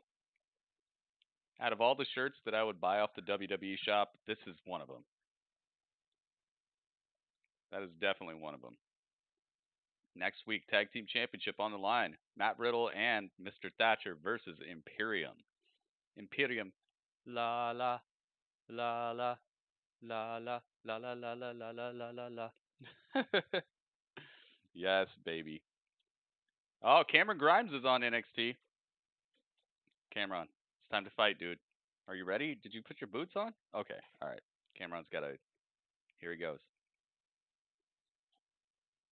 Making his way to the ring from Burlington, North Carolina, weighing in at 220 pounds, Cameron Grimes. Yo. We've seen Cameron Our very own Cameron. We've seen him have a hair trigger personality as Cameron. What's the story of this hat? Is this actually Abraham Lincoln's actual hat? Did you get Abraham Lincoln's actual hat? I don't know. I'll have to wait for him to come back to ask him. Who's he fighting? Oh, he's fighting that dude, Jehudi. Is that his name? Jehudi Brown or something? Great opportunity for Denzel Dejournette, who's been... Oh, Denzel Dejournette. That's his name. Either that or it's Slash's hat. It might be Slash's hat. All right, ring the bell. Oh my goodness. Went for the double stomp. Overhead belly to belly. Holy moly. Come on, Grimes. Qualified 3 times for the NCAA championship. That's a cave-in. The quick counter by Cameron Grimes. And Dejournette's day is done. Wow, that's done. Oh, there you go. Here is your winner, Cameron Grimes. The Whoa. mat grappling style of... Well, good job. Cameron, good job, man. Very nice to see this double-footed stomp. He definitely found a way to use both of his legs. Mr. Leg Day. picks up a very, very easy win. Oh, he's got a mic too. Cameron wants to cut a promo. He's like, dang, man, I didn't get enough TV time. I got to start making these matches longer. Are changing around here. It's crime time. I mean, look at this. I deserve better than this. Cameron Grimes deserves more than what he has right now. Now, Finn Balor was out here, and he said, if you want to be at the top, you come for him. Well, unfortunately, someone must have beat me to it. Because if Cameron Grimes... Oh, I thought he was going to say he did it. At Finn Balor, Cameron Grimes would walk right up and stand him right in his face. Yo, Finn's walking up in the background. Look him dead in his eyes. And Cameron Grimes would slap the taste right out of Finn Balor's mouth.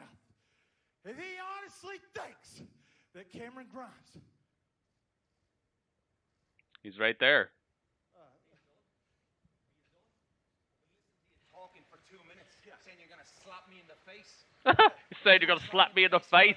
Slap me in the face. Slap me in the face. I just got done doing something, man. I'm not trying to mess with you, all right? You want to slap me in the face? You want to slap me in the face?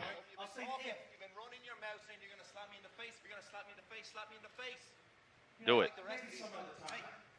Oh. You touching me like that. You're going to slap me in the face. Yeah, you want to say man? Oh. Oh my goodness. Double-footed stomp. Sling blade. Get out of here. Cameron, oh my goodness. Cameron is going to fight against Finn Balor? It was Finn Balor with the attack on Grimes.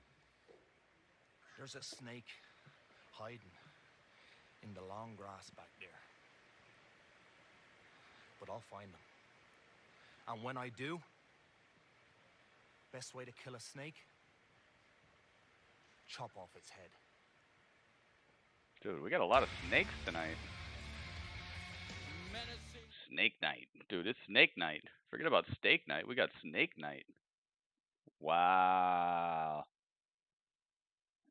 You know Cameron Grimes is not going to allow this. He's not going to let him just have stomped him and let it go. No, I don't think you're getting the frozen treatment, Finn Balor. I don't think anybody's going to let it go. He's looking for somebody. I wonder who it is. All right, Adam Cole. They got an Adam Cole package here. To rule the world. I'm unslappable. NXT champion. The greatest NXT champion there has ever been. Cole and the Undisputed Era leading. What if the people attacking Kidnap is the hackers? Oh. That's a pretty good idea. We have 4 little men, yet the Dream only has his eyes. All 3 set on one. Adam Cole. He is the superstar who has manipulated the Undisputed Era, which ultimately helped the Velveteen Dream lock the NXT champion. With an iron fish? Iron fish. Was this part of a much bigger plan? Yeah, it's always been about the NXT championship. The Velveteen Dream has believed. I wouldn't be surprised if it was Dexter. You know, I thought about that, but Dexter, the way that he teamed up with Velveteen, I kind of don't see him as a bad guy like that. You know, why would he come out and help Velveteen? Why would he do that if he's going to be like some heelish bad guy? I thought about that, but it just doesn't make sense. But then again, I mean, when is wrestling ever making sense? I love Fish. Damian Priest, maybe, yeah. Yeah, maybe Damian Priest, since he's probably done with Keith Lee right now, that would be pretty cool. Damian Priest could be cool. Who haven't we seen in a little bit? If they were thinking, I don't really think this is true, but maybe if they were thinking about making the Finest, what's that guy's name? The guy who's like cousins with The Rock, the guy who says he's the Finest. I forgot his name. Maybe him repackaged. Kona Reeves, there you go. Yeah, maybe Kona Reeves. I mean, that doesn't seem like the biggest storyline possible. I understand that, and so I'm not saying that I think it's that, but that is somebody who has been around for a while, has proven that he can go okay in the ring, and that they've put some work into it, but he's not quite a guy that you would really expect. So I don't know, man. Maybe him. Could have been. Oh man. If it's Karrion Kross, that's crazy. Because he's already gonna have beef with Tommaso, you know. Ay ay ay. Oh, okay. All right, back over here, Matt Hardy. They laid him waste on the floor and. Yeah, no shortage of bad blood between Kenny Omega's wearing his best old Jon Moxley outfit. I like it. Always liked it. And there's Jericho back. The champion. Wild swinging and a miss, and Hardy takes Jericho over the top to the outside. We're in the middle of the street fight, guys. Chris Jericho, Sammy Guevara, Kenny Omega, Broken Matt Hardy. And then with the event, the arrival of Matt Hardy, just Kenny Omega. A lot of spraying in the step for Kenny Omega, but he got a little bit overzealous there. Oh, Sammy Guevara got the knees up right in the chest of Kenny Omega. Able to get his knees up to block the contact. If I have these people. Now look here. Got his knees up, and now Jericho and Hardy fight. Oh, just going into that entrance tunnel. God. Yeah, those are very sharp back there. There's a lot of. They basically just disappeared. Kenny Omega. Leaving Omega and Guevara. Man, the referee is about as useless as teats on a boar hog. The only thing the referee can do in a street fight, JR, you know, make him a little bigger. Count a winner, that's right? it. There we go. And you feel helpless because your instincts are to protect Chris Jericho. Athletes. You can't protect them in this environment. Bryce Remsburg was going to go in and make a 5 count, then he backed up, realized it's not going to do any good here. And Sammy Guevara. They're bileless sex gods. What a weird name. Sex gods. They normally are members of the inner circle. And of course, Chris Jericho. And yes, we do have Sammy Guevara. And if you would like a little bit of the bubbly, you can get a little bit of the bubbly with your understand. He told me I had to say this. All right. I got Sammy Guevara's head, okay. Drink what late champion Kenny Omega! Well, thank you, man. Yeah, this is a street fight. Great job. And right now, extraordinary times. Jericho and Sammy are doing a great job of dismantling. What a crazy name. Sex god pose. Look at that. Oh, nice. Nice breakdancing. Aw. Dude, that should be a poster right there. Sammy Guevara and Jericho like that. Somebody's going to pop him in the jaw and he's going to fight it off. Where is Connor and Victor? That's a good question. They'd be a good pickup. To no avail. This is a 2-on-1 beatdown here. Dude, I like that. Chris, that's a good question. Where the heck are Connor and Victor? They're a great tag team. Remember how good they were in NXT? The Ascension? The Fall of Man used to be like one of the most devastating moves to see in a tag team match. Hands taped up. I know they're released from WWE, but I wonder where they're going to end up, if anywhere. Oh, look at this, and now Matt Hardy. Matt Hardy back. He walked right through him. Look at these lariats. Matt Hardy, he went backstage and changed his outfit. What? Dude, he's not broken Matt Hardy. He's regular Matt Hardy now. But Guevara side effect. Back turn. Hardy goes under and he lays out Guevara. How about that? Cover 1. Side 2. effect. Nope. Still not enough. Wow, he changed his outfit mid-match and now he's regular Matt Hardy. A cutter from Hardy. A cutter, yeah. It's called a cutter. I guess they don't own the rights to Twist of Fate, so they can't call it that. Dude, what a weird world we live in. Can't call a move what it's been called because of legal. It's good to see Hardy align himself with the elite. Finn versus Cameron announced for next week. Oh, that's going to be, dude, that might be a great match. Hardy came to help him out. Look at this. Wow. Sammy Guevara. Guevara went for that hook kick. Snapdragon. Oh, with the bat. All legal. Oh, the aluminum baseball bat across oh my goodness, Jericho with the baseball bat. We miss the Young Bucks.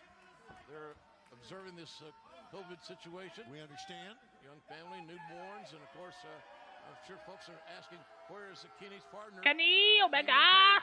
You know what I'm talking about. This guy's a great talent for sure. Uh-oh, Velveteen Dream entering the ring. Jericho lost possession of that bat, and then they come back to bite him in the, you know where. With this. Again, Hardy. All right, I gotta clear the ring. And Omega pulling down the knee pad. Bang! The shot to the back of the head by Kenny Omega. His eyes almost popping out of his head. Well, he's one of the more determined men that we see. And I think that Kenny's tired of also hearing, where's the old Kenny? Where's the old Kenny? Where's the Kenny that wrestled O'Connor? Where's the old, Kenny's yeah, right here. where's the old Kenny? And he's doing damn well. I love how on commentary they're addressing what people have been saying. People have been kind of saying, where the heck is the old Kenny? One half of the World Tag Team Champions alongside Hangman Adam Page. A team that actually is kind of true. A victory over all the way back from last year. Well, it's Velveteen Dream. Devon, get the tape. Yeah, well, you know, how many times have we seen Matt Hardy on a ladder? He's done some amazing. Yes, he has. Some of my most memorable calls in my life involve the TLC matches back in the day. Watch out. Sammy Guevara. Placed perfectly, gingerly, tenderly on that tenderly on the table. Very nice commentary by JR now. That's it. Wow. Pulled out the referee, and the referee can't disqualify. I was about to say, dude, why is that not a 3 count right there? Jake Hager is here. Anything goes is right. And not a very fair, ginger, nice catch. Oh. First goes Omega. So Omega. He is a difference maker, as if we didn't already know that. All right. Jake Hager's presence has been. Time for me to observe the title match. The following contest is for the NXT Championship. Introducing the challenger from Capitol Hill, Washington, D.C., weighing in at 217 pounds, the Velveteen Dream. I don't know, baby. And his opponent, representing the Undisputed Era, he is the NXT Champion, Adam Cole. Adam Mo, baby.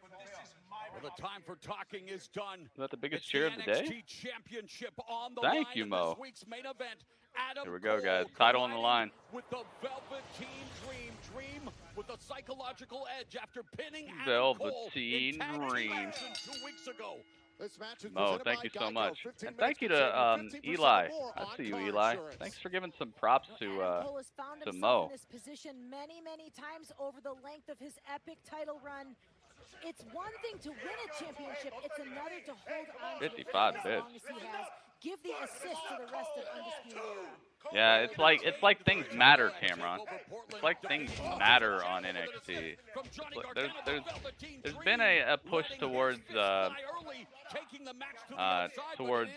Money in the Bank for Raw and SmackDown, but on a normal basis, it doesn't seem as like the things that happen are actually leading to anything.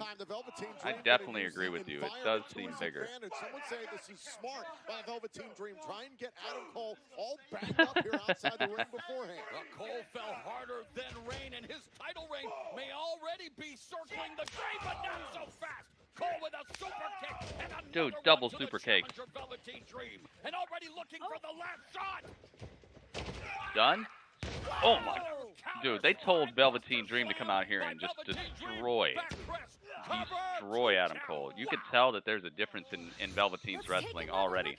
Velveteen is wrestling so vicious right now. So, like, he's got a fire lit under him. Hang on. And Velveteen Dream laying the lumber to the NXT champion, Adam Cole. You know, weeks and weeks right. of mental and emotional. Can I unban you on Twitch? Dude, I told you, we gotta But when it comes to the in-ring action, talk about that. Dream is prepared We'll see, man. and calculated with his offense. Matt is bleeding on his arm. Alright, nice setup. Mono Cheese Dog, what's up, man? Mono Cheese Dog. Cole hanging on. Thank you very much, Mono Cheese Dog. I work really hard to make the best looking layouts and things that I can, so that people have a nice place to hang out at. You know. Thank you very much, Mono Cheese Dog. Uh-oh, they're going backstage? And continuing his I like Velveteen Dream's pants. now on the second turnbuckle. Uh-oh. No, Velveteen stops him. Oh, my. into the Dream DT. Dream DT? Adam Cole's been through worse than that. Oh, they are backstage. Can Velveteen Dream become the new NXT champion? Thank you. Thank you so much for this commercial break. Thank you so much, because I really do. They are backstage on AEW. They're, like, all in the arena. Oh, my goodness. Steel pipe to the stomach of Jake Hager, and Britt Baker has to be right there front and center. Oh, my goodness. Dude, he put Jericho in the ice machine. Oh, and now a bag of ice to the head of Matt Hardy. Dude, what is happening? Need some dream bits? Is that some symbolism or what? They don't need security. Hardy had been on a roll since his quick change. Dude, this is awesome. Did they lock him in there? Uh-oh. Yo. Kenny Omega. And Kenny Omega seemingly neutralizing the inner circle's Nice stuff. Takes out Jake Hager with the steel garbage can, and now slamming Jericho into a golf cart. To a Tura golf cart. We talked about that take wrestlers all the way This down is to the fun. dressing rooms here. It's a long way to go. Matt just changes to a blue outfit. Yeah, I think that's what he's going to do. Sammy Guevara with the steel garbage can to the back of the head of Kenny Omega. Dude, I love the look of this. This is so good. I'm going to have to watch this match again. This is definitely a match I want to see more than once. I love when they go backstage. I love when they go outside of the ring. I love when they use some imagination and don't just stay between these ropes with the 1, 2, 3, 1, 2, 3, 1, 2, 3 over and over again. Okay, see you next week for more 1, 2, 3s. I love when they use creativity. Use some freaking ingenuity. Stop being lazy. Oh, Kenny. Kenny with some reversals. Oh, no. Wow, Sammy Guevara. Right off the actual pillar. This is not a gimmicks pillar. This is a pillar that's actually holding stuff up. Sammy, where the hell's Jericho? Jericho's gone. My room's smoky. Scully, what are you doing? Wait, are those fans? I think there are fans there. Oh, goodness. Jake Hager just sandwiches Sammy Guevara. Leaping knee right to the face of Jake Hager. It's got to be a high knee to hit him in the head. Holy moly, over the barricades. Oh, Jericho with an equipment box right to the chest of Kenny Omega. Whoa. Turns it over and puts it on top of his back. Doesn't quite turn all the way over. All right. Back to the NXT title match. Running lariats by the Velveteen Dream, really taking it to the NXT champion. Ooh. Irish whip, and what an elbow across the face of Adam Cole. Now the pendulum is swung and Dream is Holy moly. up the energy. Dude, I like Velveteen's pants. Velveteen just doing the dang thing. Ooh. Leaping clothesline. That's one, that's two. No, Adam Cole kicks out. But the thing is, I don't see any of, nice. Rolls through. Here we go. Dream Valley Driver? No. Adam Cole punches his way out of there. Oh, what a super kick. Jeez, man. Levels Adam Cole. No, that's not enough to put away Adam Cole. We've seen the resilience of Adam Cole in the past. His epic matches at TakeOver. You seen it, Gritty? His epic rivalry SCP with got a Johnny Gargano what? for the NXT Championship. That titanic Skull struggle Crusher with Tommaso Princess is Ciampa now Smoke taking Crusher over Velvet, Princess? But now he's in the thick of it with the Velveteen Dream, and he just crushed Backstabber. Oh my goodness. Cracked the back of the Velveteen. Folds him all the way up. Wow. Wow, Velveteen Dream just flexible enough to get his shoulder out from under the hold. He did not kick out of that. He wiggled his way out of it. Skull Crusher, you have got to see this. You got to see this debut. You got to see this debut that happened tonight on NXT. I think you will.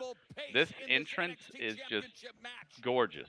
It's such a great entrance. You got to see this, Skull Crusher. And now it's Adam Cole with Velveteen Now, Dream elbowing his way out of there. Ooh, European uppercut from Velveteen Dream.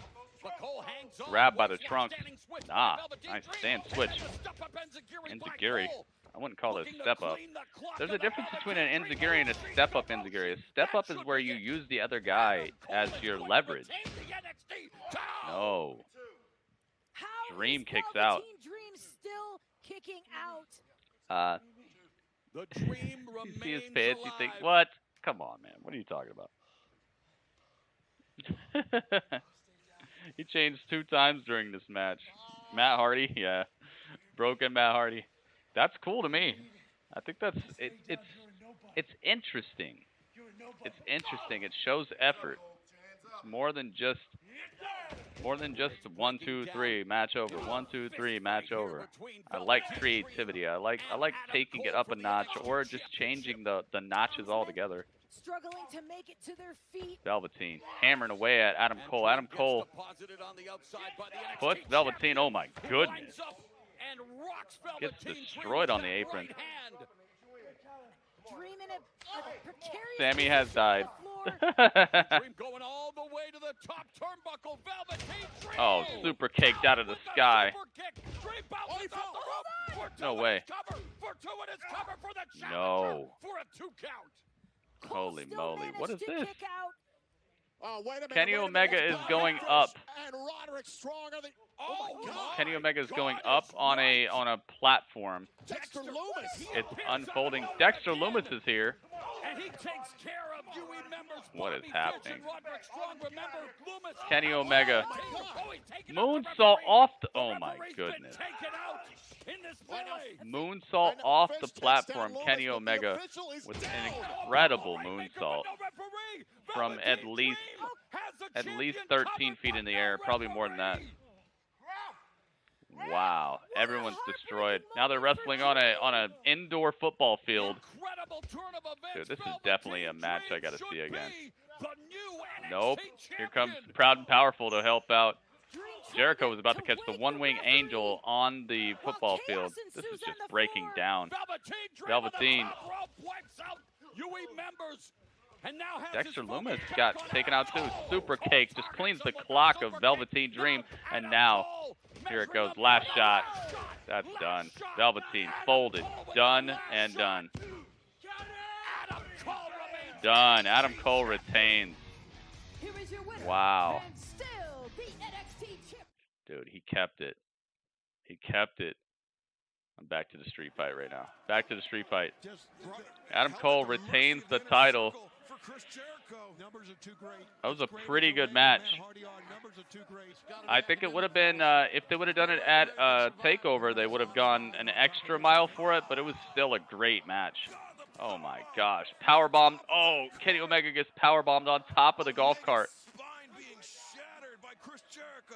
No, this is deadly. Dude, this is savagery. It's sinister. How would you even...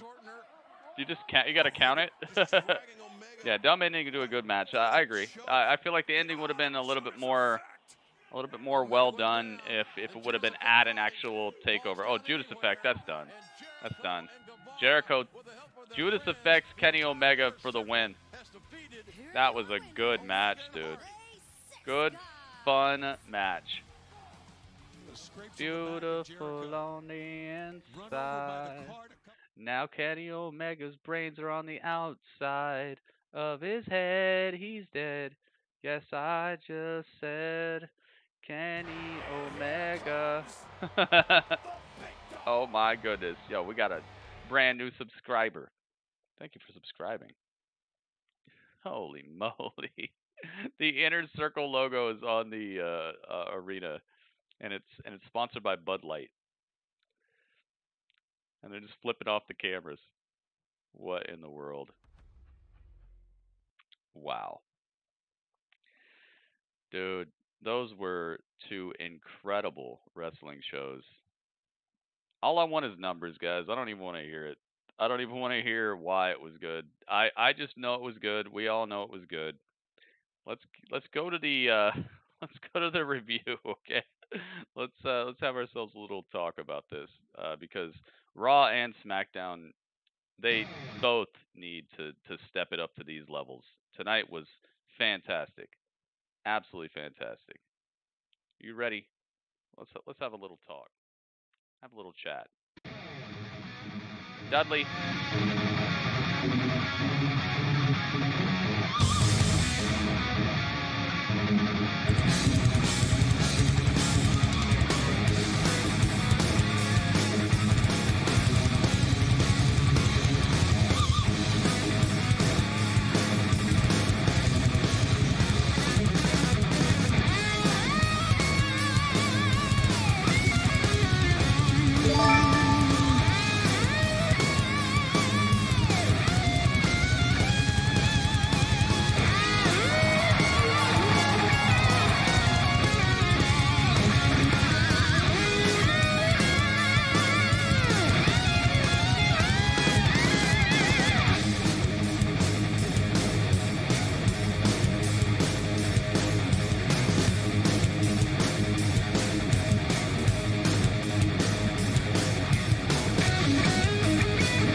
What a great evening. What a great dude, Wednesdays. I'm telling you. These shows like we don't even need to really break it down, all right? If you want to give me your AEW Dynamite review, please just type the number score that you're giving it in the chat. If I see anything too crazy, I'll call it out, but I'm pretty sure everybody can agree that this was maybe one of their best efforts.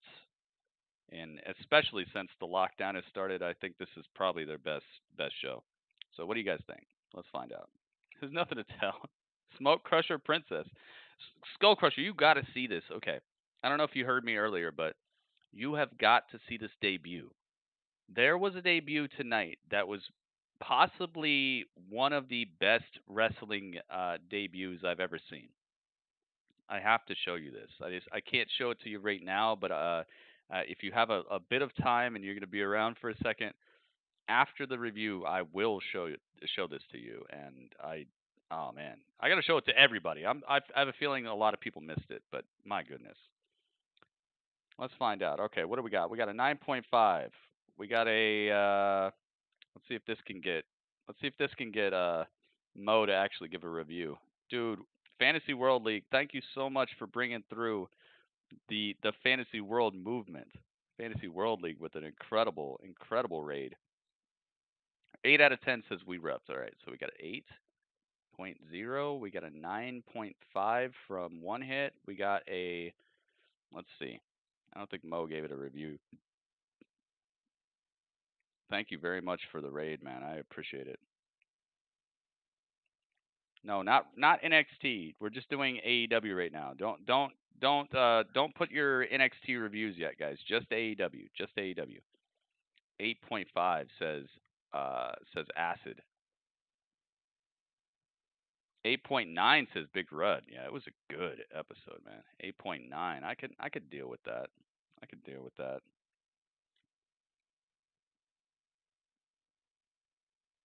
Bong Smoker Princess.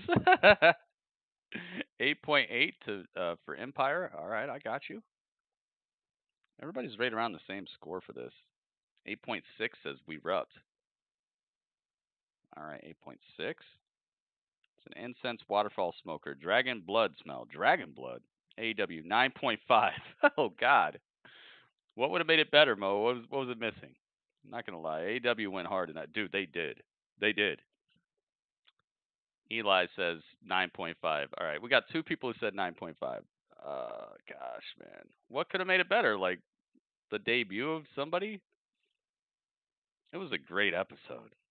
All right, I'll give you guys the 9.5. You know they're getting a point no matter what. So, but just don't think I'm gonna normally give you that 9.5. All right. The only reason I'm doing it tonight is because everybody knows it gets a point. Like there's no planet in the multiverse where this was not a wrestling show that was worth watching. This was a great episode, man. And I know that's my opinion, but I'm glad to see that people in the chat are agreeing with that. Just feeling calm. I bet you are. You know, that's a side effect of. Hey, maybe you like Matt Riddle now. Do you like Matt Riddle, Skull Crusher? The Revival debuted? What? The Revival debuted? What? Oh, if the Revival. Okay, I was like, what did I miss? Why didn't you tell me? Okay. Dude, you scared the heck out of me. You scared me so much. What about your review? 7.67.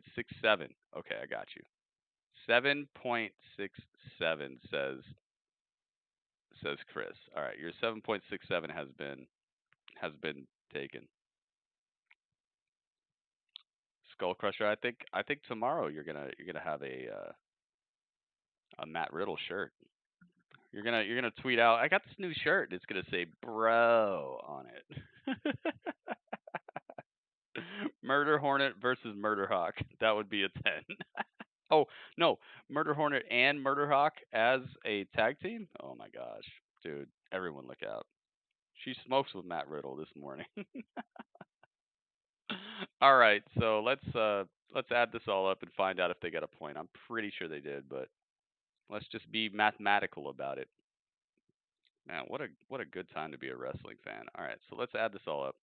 All right, so we got an 8 point here. Okay, we got 8.0, 9.5, 8.5, 8.9, 8.8, 8.6, 9.5, 9.5, 7.67, and my score would be a 1 out of 10. No, I'm just kidding. I'm just kidding.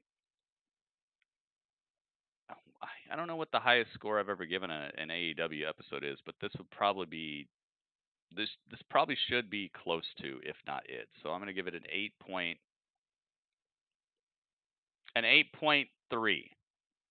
8.4. 8.5? This is an 8.5. I'll give it an 8.5. 8.5. That's what I'm going to give it. Because, yes, it would have been great if the Revolt would have showed up or something like that. A debut would have been icing on the cake. I love the Brody Lee stuff. Like, there's no reason to even talk about it. It's just good. So that adds up to an 87.47, and there are 10 reviews. So we divide by 10, and that gives us yes. That gives us a firm yes. An overall 8.7. This might be the highest score. I think maybe we've had a higher score once. A higher overall score. My goodness, dude. Oh, 1 out of 10. That's what Mo thought I was gonna give it. Holy moly, man! What a fun situation. What a fun show. And and I didn't even get to see the MJF promo. I probably would have given it an 8.6 or something. All right. Turn up my background music a little bit.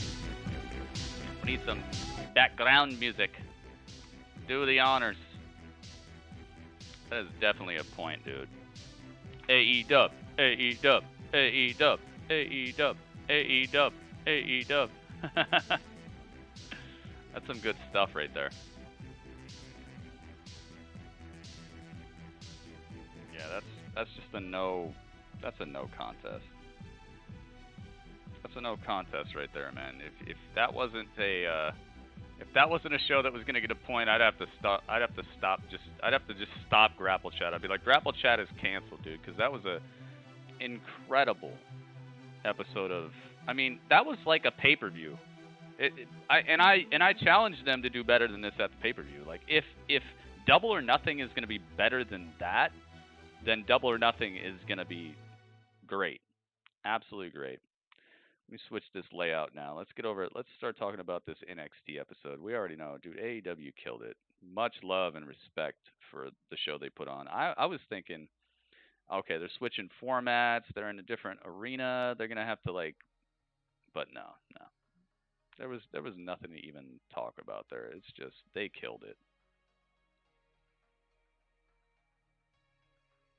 Where is this at? Where is that? Oh, there it is. Okay. All right. NXT time. Gritty Twitter. Scully, did you reply to my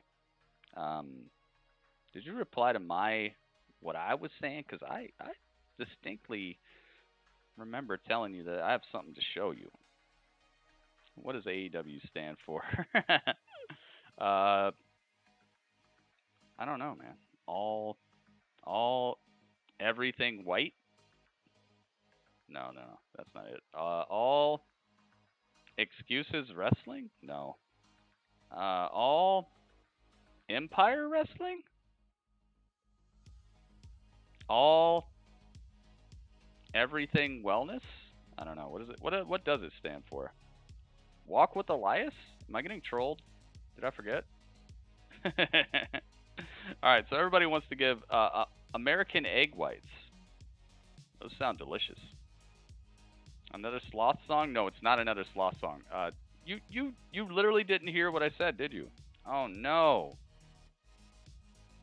All right, so if you saw NXT and you were hanging out with us, guys, please type your review in the chat. What do you give it overall? Acid Crazy says 9.1.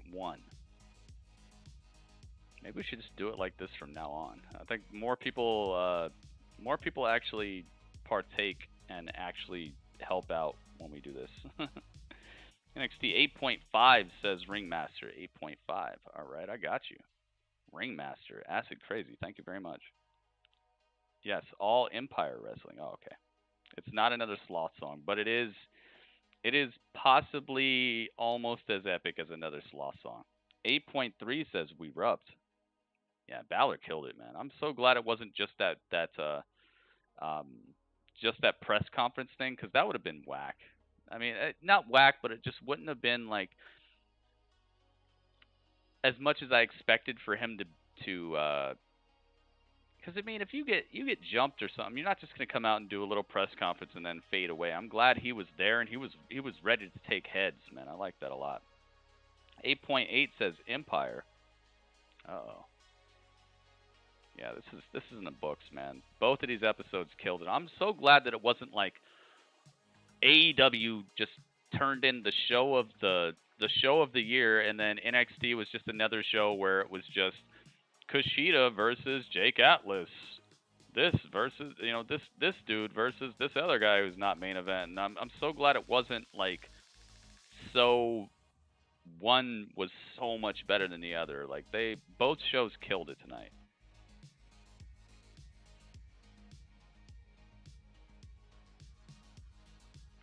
.8 says Empire. 8.5 says Mo. Oh, yo. Mo's given a rating, and his rating is for NXT? Yo, this is epic. A 10 for NXT, Eli? I don't allow 10s, really. I really don't allow 10s unless something out of this world happens. So if you give it a 10, I normally will downgrade your 10 to like a 7.75, just so it's a passing score. There are many reasons for that, but it's mostly because I find when people give it a 10, they're not actually being objective about the show itself. Like they're just so hype about like something that happened on the show. So normally I don't allow a 10. So if you rephrase that into like a 8 point something, I'll take it as a 8 point something. But a 10 out of 10, I don't know about that, man. NXT it still had some shortfalls. Definitely the appearance of Kushida on any show is gonna suck hype out of it. Definitely the ending of the Io Shirai, like they built up to this match. They literally had like weeks of people qualifying, and then they had a whole a whole qualifier ladder match with multiple women getting smashed through ladders and stuff, and then this is the outcome, a disqualification because Charlotte hit somebody with a kendo stick. Like, ah, man, come on. That's deflating. That's actually a minus. So I can't let a 10 happen. A 9.99. Okay. Yeah, I'm gonna allow that. You guys are funny. Kind of wanted Dream to win. Me too.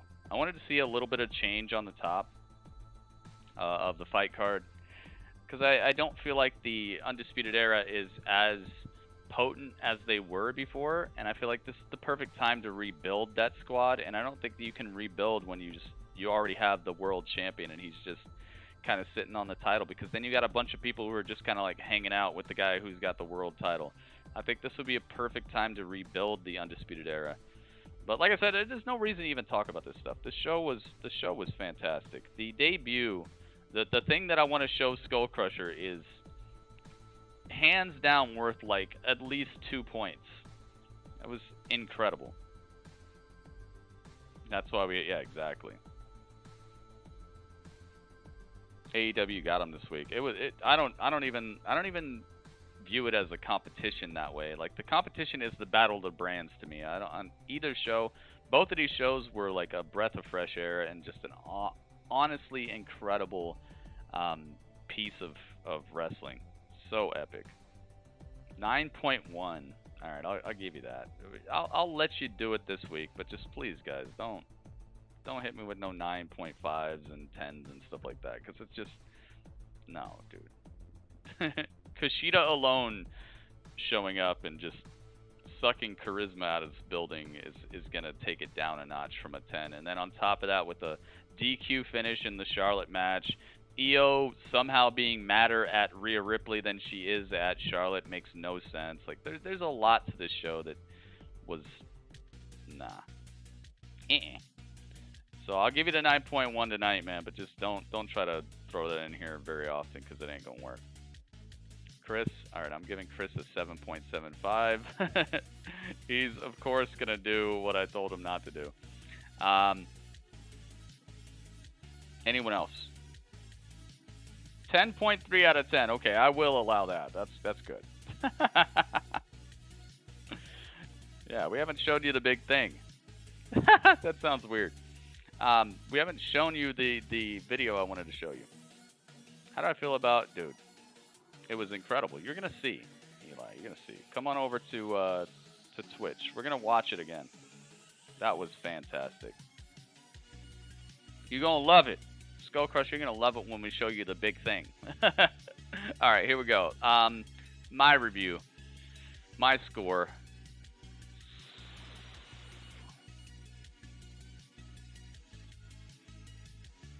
Oh, man, dude, I'm so polluted by the entrance. Like, that entrance just makes me, like, Was it must-see? Yes. What was I disappointed? Yeah, the ending of that Charlotte match, just very bad. Very bad. Also, the ending of the Velveteen Dream match, very bad, too. They had 2 title matches that were doing okay, and then they ended them with garbaciousness. And I don't know what's up with USA. Maybe USA doesn't want them going over anymore. I remember NXT, every week, it was like clockwork. NXT would go over by like 5 minutes, 10 minutes. You would get more. You would actually get more after the bell. You get more after the show's supposed to be over. And it seemed like it was just a labor of love, where they were like, yo, we just can't even fit this show in 2 hours. And now it's like they're abruptly done it like 57, and it's like, what the heck's going on here, man? Stop cutting your show short and stop doing all, because it just shows. It shows you're like, it's like if you had employees, if you're a manager and you hired a bunch of people, and then everybody on your payroll, everybody at your office is right next to the time clock, like waiting for 6:58, because then they can clock out immediately, and then they run out of the building. It's like, dude, do you have employees who are trying to overachieve, or do you just have people who are filling the void, man? I absolutely despise when a show is off the air at like 6:59. Like, that, to me, that shows a lack of a lack of interest in actually staking your claim and showing what you got. So, dude, I really hope they go back to going over by like 3 or 4 minutes, because it just overachieves to me. It bleeds the overachievement that should be NXT. I feel like that is the hallmark of NXT, is that the people there know they're not on the main roster yet, so they're overachieving. They're doing things bigger, better than they would do it if they were under the main roster umbrella and had to be off the air at this time. Absolutely sucks when a show goes off the air a minute early and stuff like that. It's like, dude, you couldn't fight for another 2 minutes. Nobody's going to be able to tell the difference. Just put an extra rest hold in there or something, man. I don't know what it is. Maybe it's USA, but I don't know why USA would let them do it for like weeks and weeks and weeks and then all of a sudden stop them from doing it. So I don't know, man. That stuff is bothersome. But that's an overall look at what wrestling is doing right now. I don't think I've seen a show go over. Like, they turned the lights out on Triple H, they turned the lights out on NXT, they turned the lights out on you could tell that AEW went off the air like promptly at the time they're supposed to be off, and I wish that they would let these shows have a little bit of overage every single night, so that it looks more like they care about us instead of they care about the finite business behind all this. So I don't know. It's just an observation. It's not something that's minusing my score, but it's something that I hope will return to the way it was, because I really liked it when shows would go over a little bit. It showed interest in what I want and not what the network wants. I gotta give this like an 8.1 for NXT, because as I said, both title matches had endings I did not very much enjoy, and on top of that, the Kushida stuff. So I feel like together the endings of the matches weren't the best.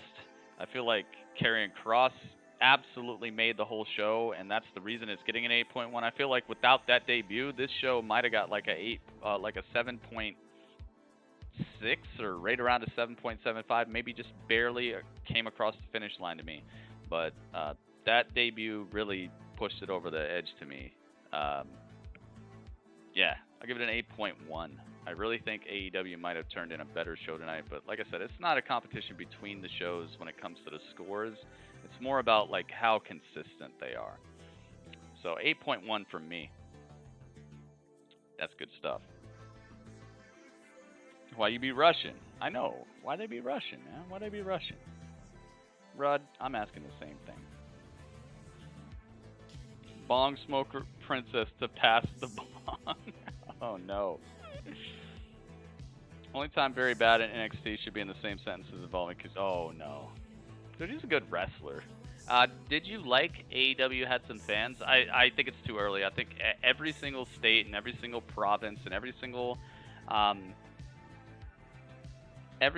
city that is opening up their places for business, I understand people have to work to make money, but the thing is, people don't have to work to make money. People don't have to work to make money. Think about how many years you've paid taxes. Think about how many years of your life you've worked, and you keep seeing that total coming out of your check every single month, every single week. You see that total coming out of your check. You're telling me for our whole lives we're getting taxed, and the government can't just throw us a bone when the stuff hits the fan? You don't have to go back to work. That's where people are messing up. That's where people's whole entire mentality of, I gotta go back to work so I can make money, so I can feed my family. That's where the thinking is wrong, because no, you don't have to go back to work. The government should be subsidizing your living costs while we're going through this, so we can stomp out the virus and then go back to work. Not go back to work during the virus, make it worse, and then have doubled the infection rate, and now people are dying, and not just starving. Now you're dying because of virus, and you're starving. It's just going to be compound fractures. We're going to have double the death rate, and people are going to start coming out of their house, bringing their babies to the stores. Their babies are going to be dying. You're going to be putting people in danger who never had a choice. It's just ridiculous. These people are being absolute idiots about it. And the only reason that any states are starting to see a decline in infections is because people are staying at home. That's why it's working. It's not working because now it's time to reopen. It's working because people did what we're supposed to do. People stayed home. People didn't infect each other. We put safety measures in. We had social distancing. We have masks. We have shields up at grocery stores. The reason the infection rate is going down is because we've been doing the right thing. You don't just do the right thing for a week, and now because things are okay, now you go back to life as usual. Now you're just going to explode the whole epidemic. So ridiculous, dude. I can't believe that we live in a world this stupid. The reason numbers are down is because we've been doing what we're supposed to do in an epidemic. You're not supposed to just turn the floodgates back on as soon as things look, oh, hey, not 1,000 people died today. Must be time to go back to work. What the heck, man? It's like there's a sniper watching your house, and every time somebody leaves your house, somebody gets shot right in the head. Okay? But then one day somebody leaves the house and they don't get shot in the head. Now it's time for everybody to go outside, right? The sniper's not there anymore. It's perfect. No. Okay? Just because it's okay one day doesn't mean it's time to go back running outside and doing everything you used to do. Absolute ridiculousness, man. Just because it's working, and the thing is, nobody can deny the reason that infections are down is because we've been doing the right thing. That doesn't mean you run back out and just throw caution to the wind and make it worse than it was at the beginning. Because now it would be worse, because more people have it now than had it at the beginning. So you're already starting off with a horrible number. More people are infected now than were infected 3 months ago. So if you go back to normal with more people infected, what do you think's going to happen? It's not going to, the virus isn't going to be like, well, yeah, that was long enough. They do need to help their economy. The virus doesn't care about the economy. The virus doesn't care. I think it's all of a sudden cool. Like, just these places are crazy. So if you ask me that I was happy to see fans there, no, I didn't. I was not happy to see fans there. It's too early, man. It's too early. I know Florida is considering wrestling an essential business, but it's not essential to risk your life to go watch Jericho throw somebody around for a couple minutes. You're going to see the biggest increase. Exactly. Because now more people are infected, and now they're going to start doing the same thing they were doing before. The reason so many people got infected to begin with is because we were doing the normal, go out there, just stand as close as you want, sneeze on people, whatever. The reason it's going down, it has been going down, is because we put things in action. And now to take those things out of action, now there's more people infected, and it's just going to explode. This is going to be absolutely horrible. That's why I'm still going to be continuing to do. I'm actually going to be doing more now. I'm actually going to be, when I go to a store, it's definitely mask time. When I go to a store, it's mask time. I'm washing all my groceries. I'm washing everything when I come home. I'm going to be even more vigilant with everything that I do, because now I know people are going to start being stupid. Hey, I'm not stupid, Chris. I didn't call you stupid. I'm talking about states opening up their businesses and allowing people to just be in places like nothing's happening. I'm not talking about you, Chris. This is why you're not unbanned, because you can't separate. You can't really like listen to full-on thought processes. You listen to one thing and then you just forget everything else I just said. This is why you're not unbanned on Twitch, because you just come in here and you get on your own stuff. You're not listening. I'm actually surprised there haven't been more essential workers getting. There have. It's just, the thing is, Skull Crusher, they don't want to admit it because they're essential workers, so they have to work. And that this is the disconnect. And that's why at the very beginning of this explanation I said that the problem is people's thinking. They think that they have to work to pay their bills, when the problem is the government should be covering all of us. Everybody should be able to stay at home right now, and the government should be using their vast amounts of taxes they've been bleeding from us for years to actually make us whole, to make it so that we can make ends meet during this pandemic. And if everyone could stay at home, if everyone could just stay at home for 2 weeks and not worry about finances or any of that, if the government could just be like, cha-ching, here you go, everyone stay at home. If you're caught on the streets, you're under arrest. If everyone could just do that for 2 weeks, it'd be over. But the thing is, we have people out here who think that the problem is, oh, I got to go back to work so I can feed my family. The problem is the government should be covering you. It should not be about you going to work to pay your bills right now. It should be about us all banding together to do what's right for all of us. If we could all just stay at home for 2 weeks, this virus would be dead, gone. But we can't do it because everybody's got this weird thing, and not everybody, but a lot of people have this weird thing stuck in their head where they feel like, I have to go to work to feed my family. No, the government should be paying you to stay at home right now so that we can knock this thing out and then get back to work. But it's going to keep going on.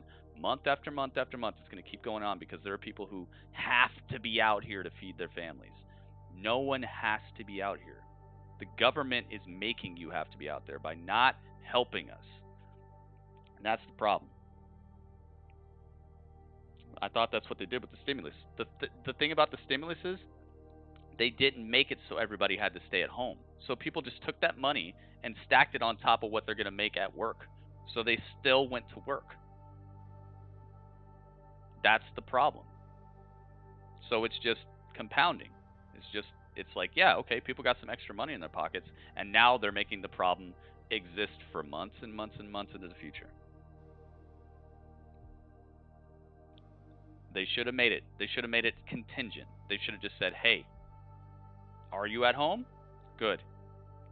Here's the money. Stay there. Okay?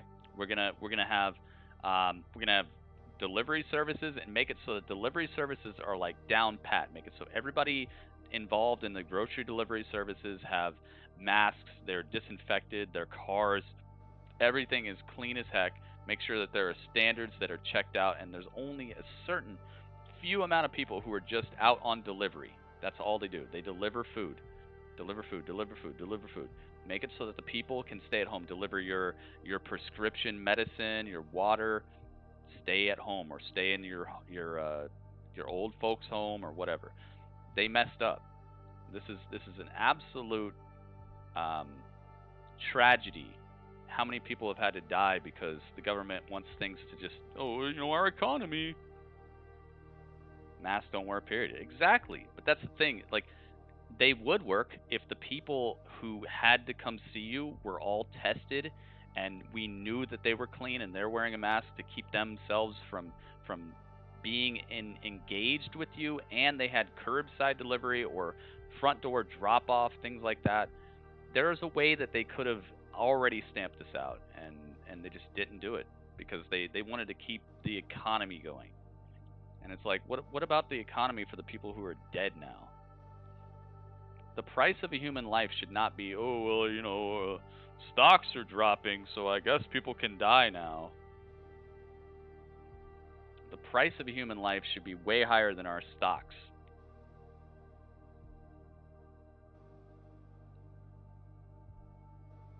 Mask only prevent you from coughing on somebody. Yeah, it can help to like curb the problem.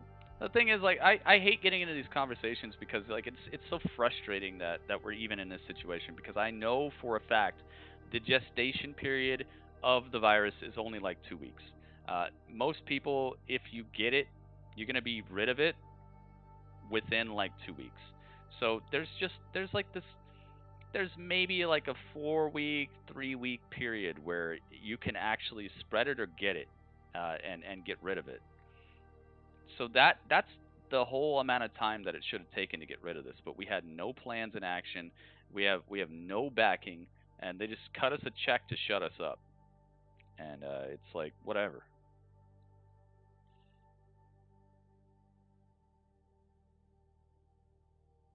Sucks. But hey. So yes, thank you for your question about the crowds. I think it's dumb. I don't think anybody should be in that arena who's not strictly tested, because then what? Then what? I don't think it's that important that you get a ticket to the first post lockdown AEW show. That, to me, that sounds like a super small thing in comparison to what you were possibly risking. About to open everything up. People are going to die. We got to open up. Exactly. So it's like they're saying that like the economy is more important than people's lives, but then on top of that, there's politicians taking home hundreds of thousands of dollars a year to sit there and veto laws and just check off papers. It's like, dude, we're getting bled on the tax side of things for years. And then when we really need them, the government just disappears. Cuts us a check and runs off. Starts telling us about ice cream we could be eating instead of the actual problems. It's just horrible, man. So yeah, like I said, this is supposed to be an escape from that. I'm glad somebody brought it up because it did irk me a little bit, but it's not on me. I'm going to continue to do my best to keep everybody safe.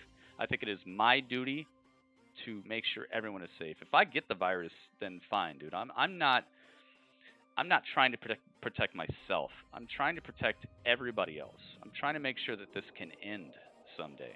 All right. If I get it, then fine. But that's not what I'm worried about. I'm worried about how many people. Because one person can be stupid and do whatever. But if 10,000 people are stupid and do things, we can move mountains, or we can wreck houses, we can destroy cities. 10,000 stupid people can ruin millions of people's lives right now. That's the scary part.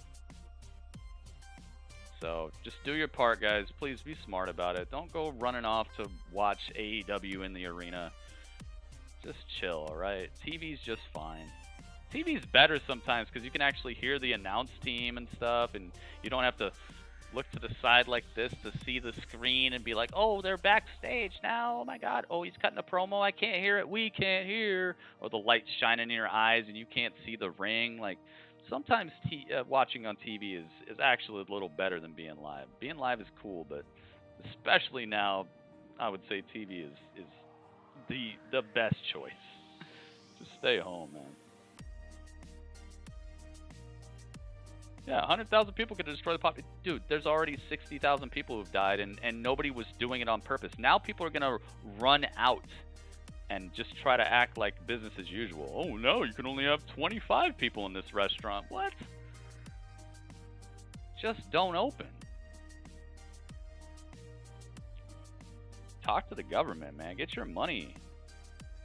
Why are people so ghetto? I bought a bottle of organic hemp. Oh, see, here we go. Here we go, Skull Crusher.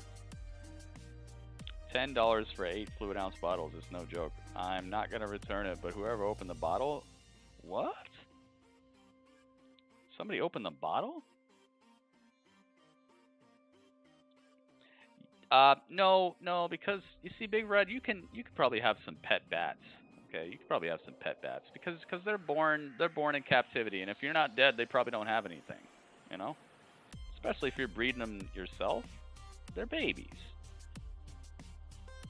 Yep. See, hemp hair oil.